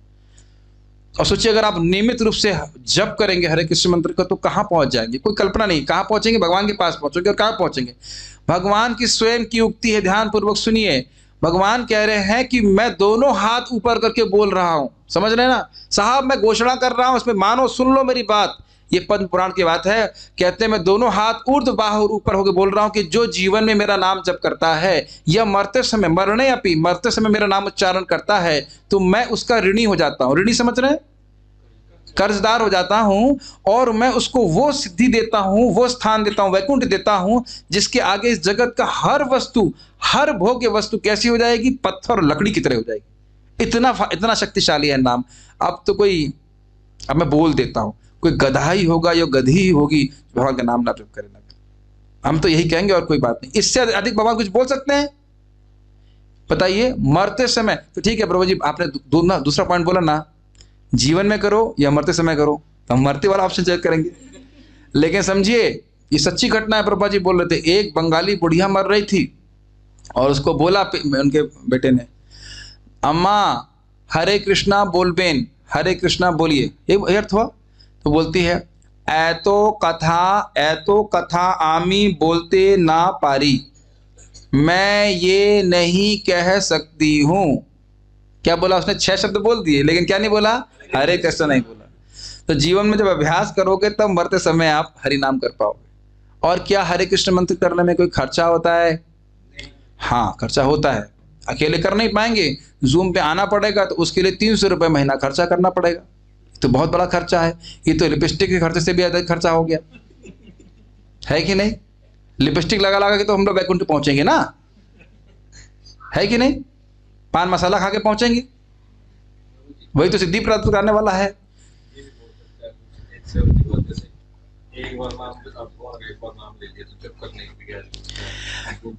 हाँ, लोग कह रहे हैं कि एक बार आपने कहा कि एक क्षण का संग करना चाहिए। प्रभु जी, हम तो 45 मिनट से कर रहे हैं, बहुत हो गया, अब हम अगले पूरे जीवन नहीं करने वाले, बहुत हमने खजाना इकट्ठा कर लिया। नहीं, जब ये कहा जा रहा है कि एक क्षण का संग ही सबसे बड़ी निधि है, तो मतलब क्या है? सारे क्षणों को भक्त संग में ही बिताना चाहिए। और आप घर से बैठे बैठे, हमारे संग बैठे, सुबह भक्तों बैठे हुए, सुबह 3 बजे से 9 बजे तक भक्तों को संग करते हैं, फिर शाम को फिर 4-5 बजे से शुरू हो जाते हैं, 8:30 बजे तक संग करते हैं, भक्तों का श्रवण कीर्तन करते रहते हैं। इतना नहीं कर सकते? क्या आधे घंटे के लिए नहीं आ सकते? आ सकते हैं, ठीक है। हम उन लोगों को छांटने के लिए यहाँ पे आए हैं जो लोग भगवान के पास जाना चाहते हैं। मरने के बाद अगर मेरी नेम प्लेट पे लिख दिया जाएगा वैकुंठवासी या स्वर्गवासी, तो ऐसा नहीं कि मैं नरकवासी नहीं होगा। लोग यहाँ पे कुछ भी लिख दें, गोलोकवासी, वैकुंठवासी। जब मैं भजन करूंगा तो वहां का वासी मिलेगा। ऐसा नहीं कि बस कुछ नहीं करूंगा और मिल जाएगा। और क्या कठिनाई है भगवान का नाम जप? कोई कठिनाई नहीं है। तो आप समझ रहे हैं मैं क्यों कह रहा हूं इस सब बात? भक्तों के संग में आकर व्यक्ति समझ पाता है कि भक्ति का धर्म क्या है, भक्ति क्या है, और वो भक्ति करेगा तो भगवान की प्राप्ति कर लेगा। बाकी कुछ भी करने से प्राप्ति नहीं होगी ना। तो भक्ति ही तो धन हुआ उसका। जैसे आप मान लो अमेरिका जाओगे तो जो डॉलर है आपके हाथ में वही तो काम आएगा, भारत के पैसे तो कुछ काम नहीं आएंगे ना। तो भगवान के धाम जाना है तो भक्ति रूपी धन ही व्यक्ति को इकट्ठा करना होगा। और कितना इकट्ठा करना पड़ता है? कम से कम 28,000 नाम आपको रोज बोलने होंगे। 28,000 ये तो केवल सन्यासी लोग ही कर सकते हैं। कुंडमणि पुरुष सन्यास ले लिया क्या? तो ये गृहस्थ होकर 16 माला कैसे कर रहे हैं? आकाश, आपने सन्यास लिया है? ये 16 कर रहे हो ना? झूठ तो नहीं बोल रहा? हाँ, आप 16 कैसे कर रहे हो? हमारे ग्रुप में कितने सारे डिवोटीज बैठे हैं, सब 16 कर रहे हैं। 32 कौन कर रहा है? विश्वनाथ जी। आप तो सन्यास ले ली ना, पत्नी घर भेज दिया आपने। कोई बात नहीं, इन्होंने सन्यास ले लिया। देखो लाल कपड़ा पहनना शुरू कर दिया इन्होंने। लाल जैकेट तो आ गई इनकी। तो ये 32 कर रहे हैं। तो चलो 32 तो बहुत हो गया, स्पीड होगी। सुमित प्रभु, हाँ ये भी सन्यास लेने वाले थे, बोले ज्वाइन करना है इनको। तो कोई बात नहीं, लेकिन 16 कोई भी करेगा। प्रभुपाद जी ने बोला जो 16 माला रोज जप करेगा वह निश्चित रूप से इसी जन्म में भगवान के धाम चला जाएगा। आप सोचते रह जाइए, और कुछ लोग करते हुए भगवान के पास पहुंच जाएंगे। आप सोचते ही रहेंगे, जाऊं कि नहीं जाऊं, क्या होगा कि नहीं होगा। और भगवान के धाम जाओगे तो अलग, इस जन्म में कितनी शांति होगी आप कल्पना नहीं कर सकते। इतना मन शांत होता है, प्रसन्न हो जाता है। आपको लगता है मैं दुखी हूं, आपको लग रहा है मेरी शक्ल से मैं दुखी रहता हूं? कभी दुखी नहीं। एक भक्त आए बोले ये ब्रह्मचारी लोग हमेशा सुखी रहते हैं। हमने कहा और क्या, केवल इसलिए नहीं रहता कि ब्रह्मचारी हैं, बहुत से लोग शादी नहीं करते लेकिन मुंह लटका रहता है। भगवान की भक्ति करने से व्यक्ति सुखी होता है। ठीक है, तो आत्यंतिक शिव की बात कर रहे हैं और वैष्णव के द्वारा ही प्राप्त होता है बात, इसलिए उनसे पूछ रहे हैं। अब वो क्या पूछ रहे हैं देखिए, मेरे पीछे बोलिए, ज्यादा घबराइए मत। बस 2 श्लोक है, बहुत लंबी क्लास होगी। प्रभु जी पहले तो आप खाली आधा घंटा बोलते थे, तो आप लोग बड़े हो गए ना अब नर्सरी के बच्चों की तरह पढ़ाऊं क्या? बड़े हो गए ना, 5 साल के तो हो गए ना सब लोग। हाँ ठीक है, हाँ 5-6 साल से तो प्रचार हो रहा है ना यहाँ पे। ठीक, धर्मान ये श्लोक सुनकर के आप लोग हिल जाने वाले हैं। जबरदस्त श्लोक है, जबरदस्त श्लोक है। मैं इसकी व्याख्या करूंगा ना, जबरदस्त व्याख्या है। आचार्यों की बात बोलूंगा, अद्भुत है। अर्थ ही देखिएगा अद्भुत है क्या। धर्मान भागवतान ब्रूत यदि नः श्रुतये क्षमम् यहि प्रसन्नः प्रपन्नाय दास्यत्य आत्मानमप्यजः।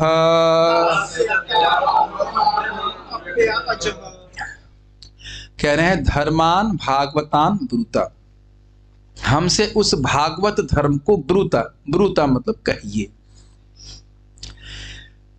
यदि न मतलब हम, श्रुतये क्षमम, यदि आप ये मानते हो, ये समझते हो कि मैं इसको सुनने का अधिकारी हूं। जैसे मैंने आईआईटी कानपुर से मैकेनिकल इंजीनियरिंग किया है, तो यदि मैं यहाँ पे फ्लूइड मैकेनिक्स के बारे में बोलने लग जाऊं तो कुछ समझ में आएगा आप लोगों को? तो फ्लूइड मैकेनिक्स मैं बोल भी नहीं पाऊंगा, सब भूल गया। लेकिन फ्लूइड मैकेनिक्स के बारे में बोलूंगा तो आप धारणा नहीं कर पाएंगे ना, समझ ही नहीं पाएंगे क्या बात हो रही है। विस्कोसिटी, अब बोला चालू करूं, नहीं समझ में आ रहा ना, विस्कोसिटी क्या क्या कहाँ बोल, हिंदी बोलिए, हिंदी बोलिए, इंग्लिश मत बोलिए, नहीं धारण कर पाएंगे ना। तो ये कह रहे हैं कि यदि आप मान रहे हो, हैं निमि महाराज महाभागवत हैं, बहुत शुद्ध भक्त हैं, लेकिन फिर भी दैन्यतावश कह रहे हैं कि यदि आप ये समझते हो कि मैं इस भक्ति के धर्म को सुनने का अधिकारी हूं, मुझे समझ में आएगा, तो आप मुझसे कहिए। समझ रहे हैं पहली लाइन का अर्थ? धर्मान भागवतान ब्रूता, मुझसे इस भागवत धर्म को कहिए। यदि नः श्रुतये क्षमम, यहाँ पे नः का मतलब नहीं है, नः मतलब होता है हमसे। यदि हम इसको सुनने में समर्थ हैं, सुनने में तो सब कुछ समर्थ हैं, लेकिन यहाँ पे अर्थ होगा कि क्या हम इसको सुन करके समझने में समर्थ हैं या नहीं है, ये आप जानिए। और अगर जान रहे हैं तो हमसे कहिए। देखिए भक्ति के बारे में स्वयं निमि महाराज भी जानते हैं, वो स्वयं महान भक्त हैं, इसीलिए तो भक्तों को देखते ही समझ गए। जब मैं यहां से जप करता हुआ जा रहा हूं, जो लोग मुझको देख रहे हैं, क्या देख के समझ जा रहे हैं कि मुझे भागवत के बारे में कुछ पता है? नहीं समझ पा रहा है ना, नहीं समझ रहे ना। लेकिन नवयोगेंद्र को निमि महाराज देखते ही समझ गया कि महान भागवत है, तो वो स्वयं बहुत बड़े भागवत हैं। जैसे अल्बर्ट आइंस्टीन भी घूम रहे होते यहाँ पे, तो आप कहते ना बड़े बाल वाला व्यक्ति घूम रहा है, ये तो नहीं समझ पाते कि बहुत बड़ा फिजिक्स जानने वाला है, नहीं जान पाते ना। लेकिन जो फिजिक्स जानने वाले प्रोफेसर हो कि अरे साहब अल्बर्ट आइंस्टीन आए, है कि नहीं। तो एक भक्त ही तो दूसरे भक्त को समझ पाता है, इतना वो महिमा समझ रहे हैं, इसका मतलब वो स्वयं बहुत बड़े भक्त हैं। और प्रमाणित होता है अगली लाइन से, देखिए, अगर मान लो वो पूछे, नवयोगेंद्र पूछे कि तुम भक्ति के बारे में क्यों जानना चाहते हो, इतना आग्रह क्यों है, क्या कारण है, तो कह रहे हैं यही जिसके द्वारा यही प्रसन्न प्रपन्नायः दास्यति आत्मानम अपि अजः। कह रहे हैं कि जिससे प्रसन्न होकर, जिस भक्ति के द्वारा प्रसन्न होकर के प्रपन्नाया, जो उनकी शरण में आता है और उनको प्रसन्न करता है, उसको आत्मानम दास्यति, भगवान स्वयं अपने आप को दे देते हैं। यद्यपि वे अजय हैं, उनका कोई जन्म नहीं होता, उनका कोई अंत नहीं है, वो अनादि हैं, अनंत हैं, फिर भी जो व्यक्ति भक्ति करता है उसको भगवान स्वयं अपने आप को देते हैं। क्या अर्थ है इसका? जैसे भगवान कृष्ण को माता यशोदा ने बांधा था कि नहीं बांधा था? बांधा था। कहाँ बांधा था? पेट में बांधा था। हाथ खोले थे ना। अगर कोई आपको पेट में रस्सी बांधे तो आप हाथ से खोल सकते हैं कि नहीं? कभी विचार किया आपने? हर बार दामोदर लीला सुनी है कि नहीं? भगवान कृष्ण को बांधा बांधा बांधा, लेकिन बांधा तो पेट, हाथ तो नहीं बांधा। तो कभी आपने सोचा नहीं कि भगवान ने हाथ से खोल क्यों नहीं लिया? है ना सोचने वाली बात। तो भगवान इस प्रकार से माता यशोदा को दे देते हैं अपने आप को, उनके प्रेम के कारण, कि अब जैसा करोगी वैसा मानने को तैयार है। अगर बांध दिया है तो हम खोल नहीं सकते। वैसे भक्त लोग बोलते भी हैं, उनको डर था कि अगर हाथों से खोल देंगे तो अगली बार हाथ भी बांध दिए जाएंगे फिर तो बड़ी दिक्कत हो जाएगी। यहां तक कि बलराम जी भी खोल नहीं पा रहे थे। बलराम जी हल्ला कर रहे थे, तड़क भड़क दिखा रहे थे, कौन बांधा है कृष्ण को, कौन बांधा है? तो माता यशोदा दौड़ आएंगी भाई हल्ला करते हुए, मैंने बांधा, क्या दिक्कत है? जानती हो नहीं हो तुम कौन हो? मैं कौन हो तुम?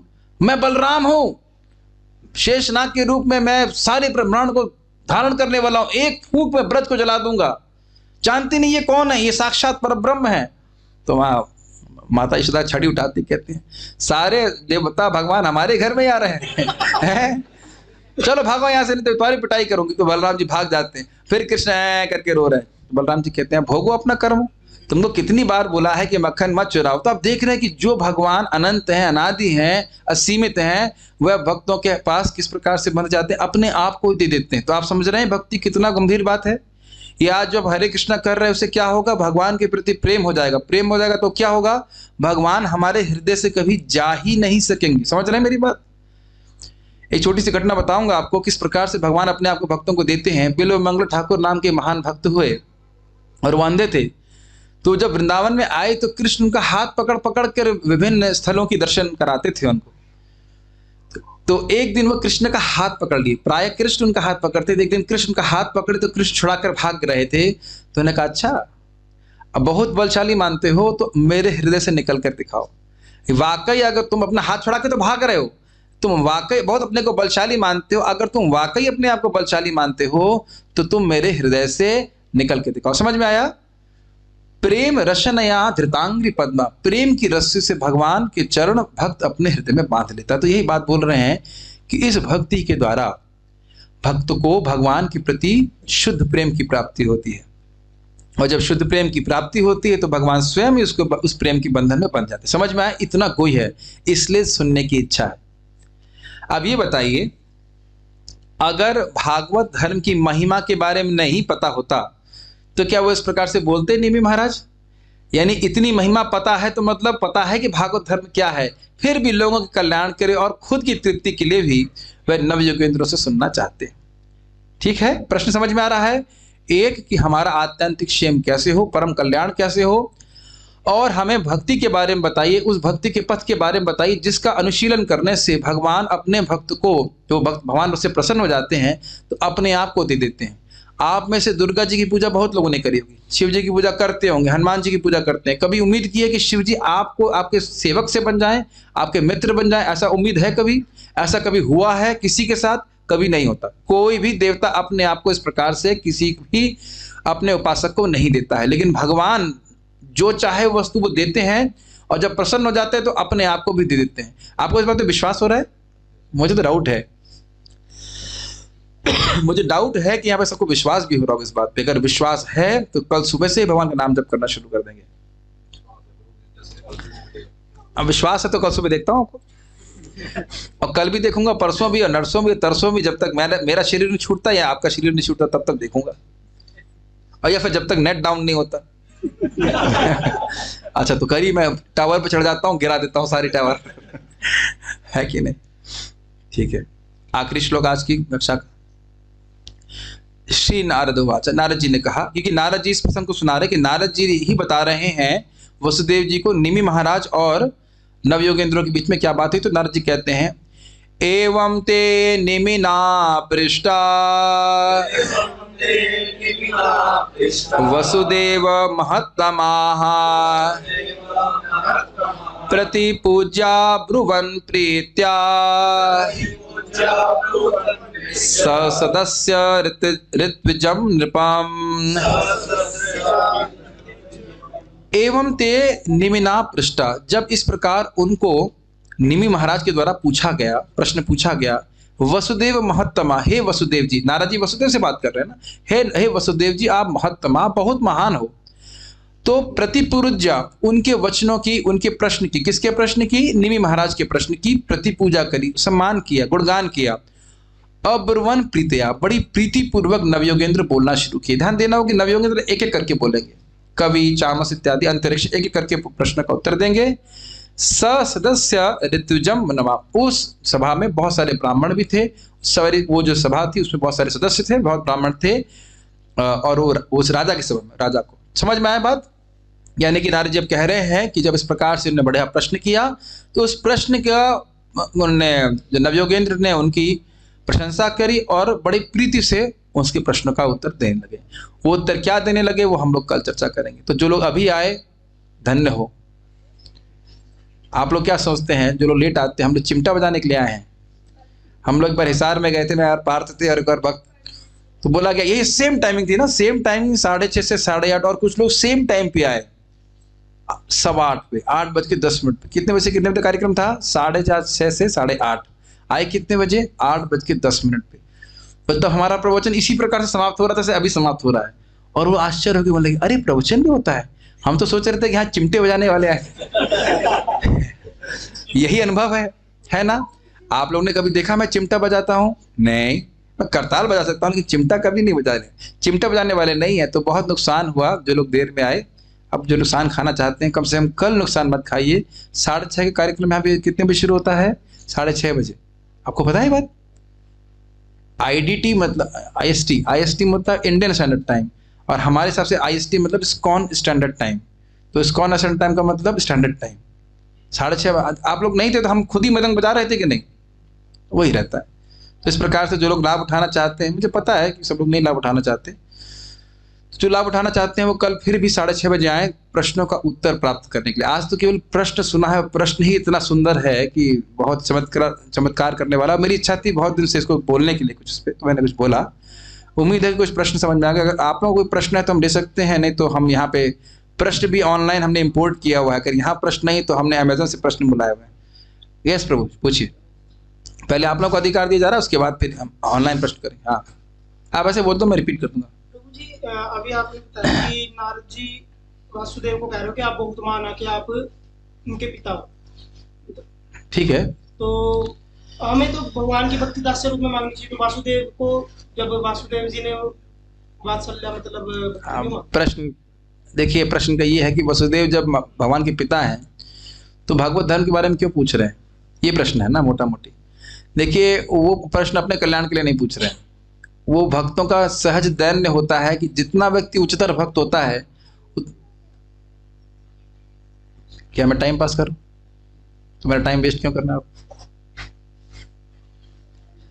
तो जितना व्यक्ति उच्चतर भक्त होता है उसको ऐसे लगता है कि मैं तो भक्त नहीं हूं। सनातन गोस्वामी भी इसी प्रकार से महाप्रभु से पूछ रहे हैं, के आमी, मैं कौन हूं? केने आमाय जा रहा तापत्र है, मुझे 3 ताप क्यों सता रहे हैं? तो सनातन गोस्वामी पाद कहते हैं, सॉरी, चैतन्य महाप्रभु कहते हैं, आप सब जानते हो, फिर भी साधु का स्वभाव है कि दृढ़ लागी, वो दृढ़ता के लिए पूछता ही रहता है। ये अजीब सी बात है, उसे उत्तर पता भी रहेगा तो भी वह पूछता रहेगा। अभी आप देख रहे हैं डीबी महाराज क्या कह रहे हैं, भागवत धर्म का अनुशीलन करने से भगवान अपने आप को दे देते हैं, तो पता है ना भक्ति के बारे में, फिर भी पूछ रहे। ये रहता, ये स्वभाव होता है। लेकिन अच्छा प्रश्न था। और कोई प्रश्न यहाँ पे? ठीक है, यहाँ प्रश्न क्या है, एक घड़ी आदि में पुनि आद, तुलसी संगत साध की कोटि कोटि अपराध। अच्छा ठीक है, कमेंट्स। उसके बाद कह रहे हैं कि 84 लाख योनि में घूमने के बाद मानव जीवन मिलता है। यस, और उसमें दुख भोगने के बाद मानव जीवन मिलता है। कोई डेटा का रेट बता रहे हैं, ठीक है। जीवन भर जप करने के बाद अगर किसी कारणवश अंत समय में संकीर्तन मंत्र नहीं कर पाए तब क्या होगा? ये अच्छा प्रश्न है।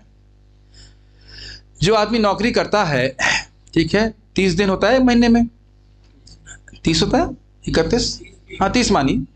अगर उसने 29 दिन काम किया तो 4 छुट्टी मिलती है कि नहीं? 4 तो कम से कम मिलती है ना। 26 दिन काम किया तो 4 दिन अगर छुट्टी भी कर दी तो पैसा मिलता है कि नहीं सैलरी का? जिसने जीवन भर भगवान का नाम जप किया है, यही प्रश्न नारद जी ने वरदराज जी से भगवान विष्णु से साक्षात किया कि जिस भक्त ने जीवन भर आपका नाम जप किया, अगर मरते समय आपका स्मरण नहीं कर पाया तो क्या उत्तर है? ये प्रपन्नामृत ग्रंथ में है। तो कहा कि मैं तो उसका स्मरण करूंगा। स्वयं ही भगवान व्यवस्था करते हैं, जो उसने जीवन भर जप किया है। क्यों जप कर रहा है जीवन भर? ताकि मरते समय वह भगवान का स्मरण कर सके, तो भगवान व्यवस्था करते हैं। अब आपको ऐसी बात बताऊंगा जो श्रीला प्रभुपाद ने कही थी, आप चकित रह जाओगे।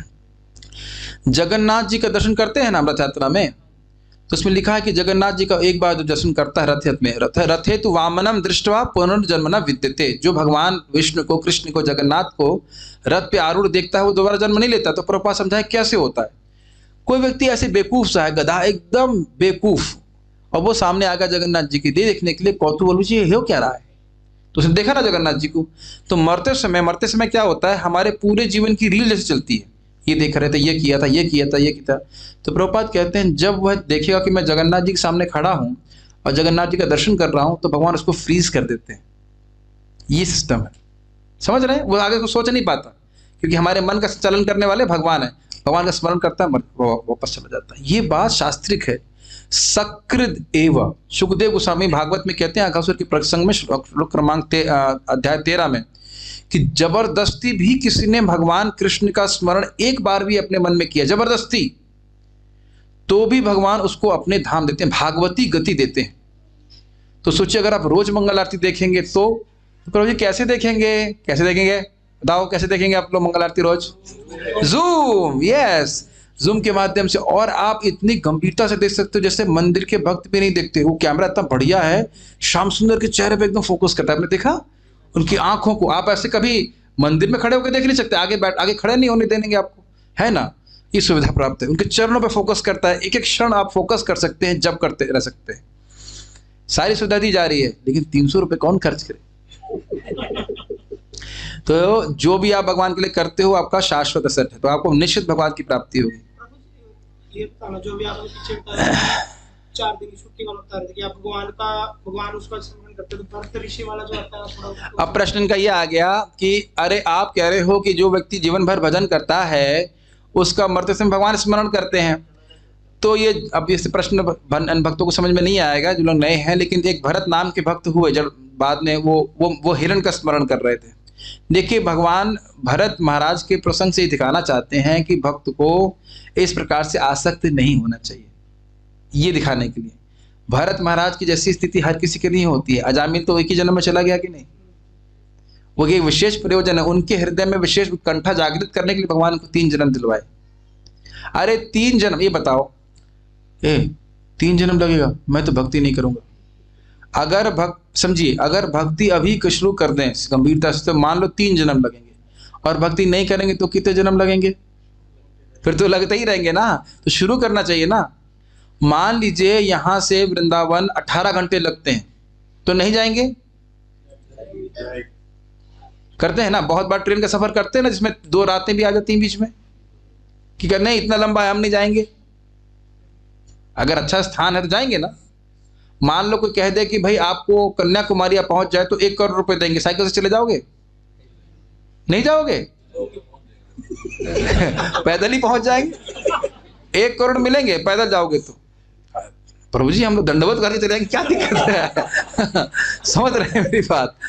कहने की बात ये, इतनी मेहनत नहीं करनी है आपको, भगवान का नाम जप करना है। कुछ बातें ध्यान रखिए, हरे कृष्ण मंत्र नियमित रूप से जप कीजिए, भगवान को भोग ला के प्रसाद ग्रहण कीजिए और कथा श्रवण कीजिए। देखिए जब आप सुनेंगे तब आपको भगवान की भक्ति की महिमा समझ में आएगी, तब भक्ति करेंगे। कैसे सुने प्रभु जी? जूम, अपने स्मार्टफोन पे टेलीग्राम इंस्टॉल कर लीजिए। हमारे यहाँ पे एजेंट्स भी हैं, हमारे कस्टमर भी हैं। हरि नाम स्टोर, हरि कथा को ज्वाइन कीजिए। एक दिन में क्या समझाएंगे, जो सुनेंगे सब भूल जाएंगे, है कि नहीं? और उसकी टाइमिंग्स नोट कर लीजिए, सुबह 3 बजे से लेकर के 9 बजे तक किसी भी समय आइए। 8 से 9 में हम लोग जप नहीं करते, इंग्लिश की क्लास होती तो फिर दिक्कत होगी। 8 बजे तक मान के चलिए, और फिर 2 बजे से लेकर के शाम को भी, अब जाके स्टोर बंद होने का समय आएगा 8:30 बजे। इतनी देर करना है नहीं, ये स्टोर खुला है, जब आप लोग आए तब आए, जब जाना चाहें जब जाएं। आज ही मैं देख रहा था, वो माता जी आई नहीं, आपकी भाभी थी ना भाभी, हाँ, वो अपना गप लड़ा रही थी माता जी लोगों से। जब मैं जा रहा था आपके घर में प्रसाद पाने के लिए, गप वही नहीं लड़ाती, सारी माता जी लोग गप लड़ाती। गप समझते होंगे, गप नहीं समझते आप लोग? क्या बोलते हैं गप को यहाँ पे? पंचायत, हाँ पंचायत कर रही थी। ये तो उसी टाइम कुछ माता जी लोग जूम पे जप कर रही थी, तो वो माता जी जो लोग जप कर रही थी वो पहुंच जाएंगी भगवान के धाम। अब ये माता जी लोग कहाँ पहुंचेंगी वो तो पता नहीं, फिर पंचायत करने के लिए गांव में जन्म ले लेंगी, कौन दे सकता है? तो ये आपकी इच्छा है कि आप अपने समय का उपयोग भगवान के नाम जप भक्ति करने में लगाते हैं, जो कि सबसे बड़ा धन है, या मानव को जीवन को उसी समय में लगाते हैं जो कि पशु भी कर सकते हैं। ठीक है, हम यहाँ रुकते हैं। बहुत बहुत धन्यवाद सभी का। हम लोग थोड़ा कीर्तन करेंगे। यस।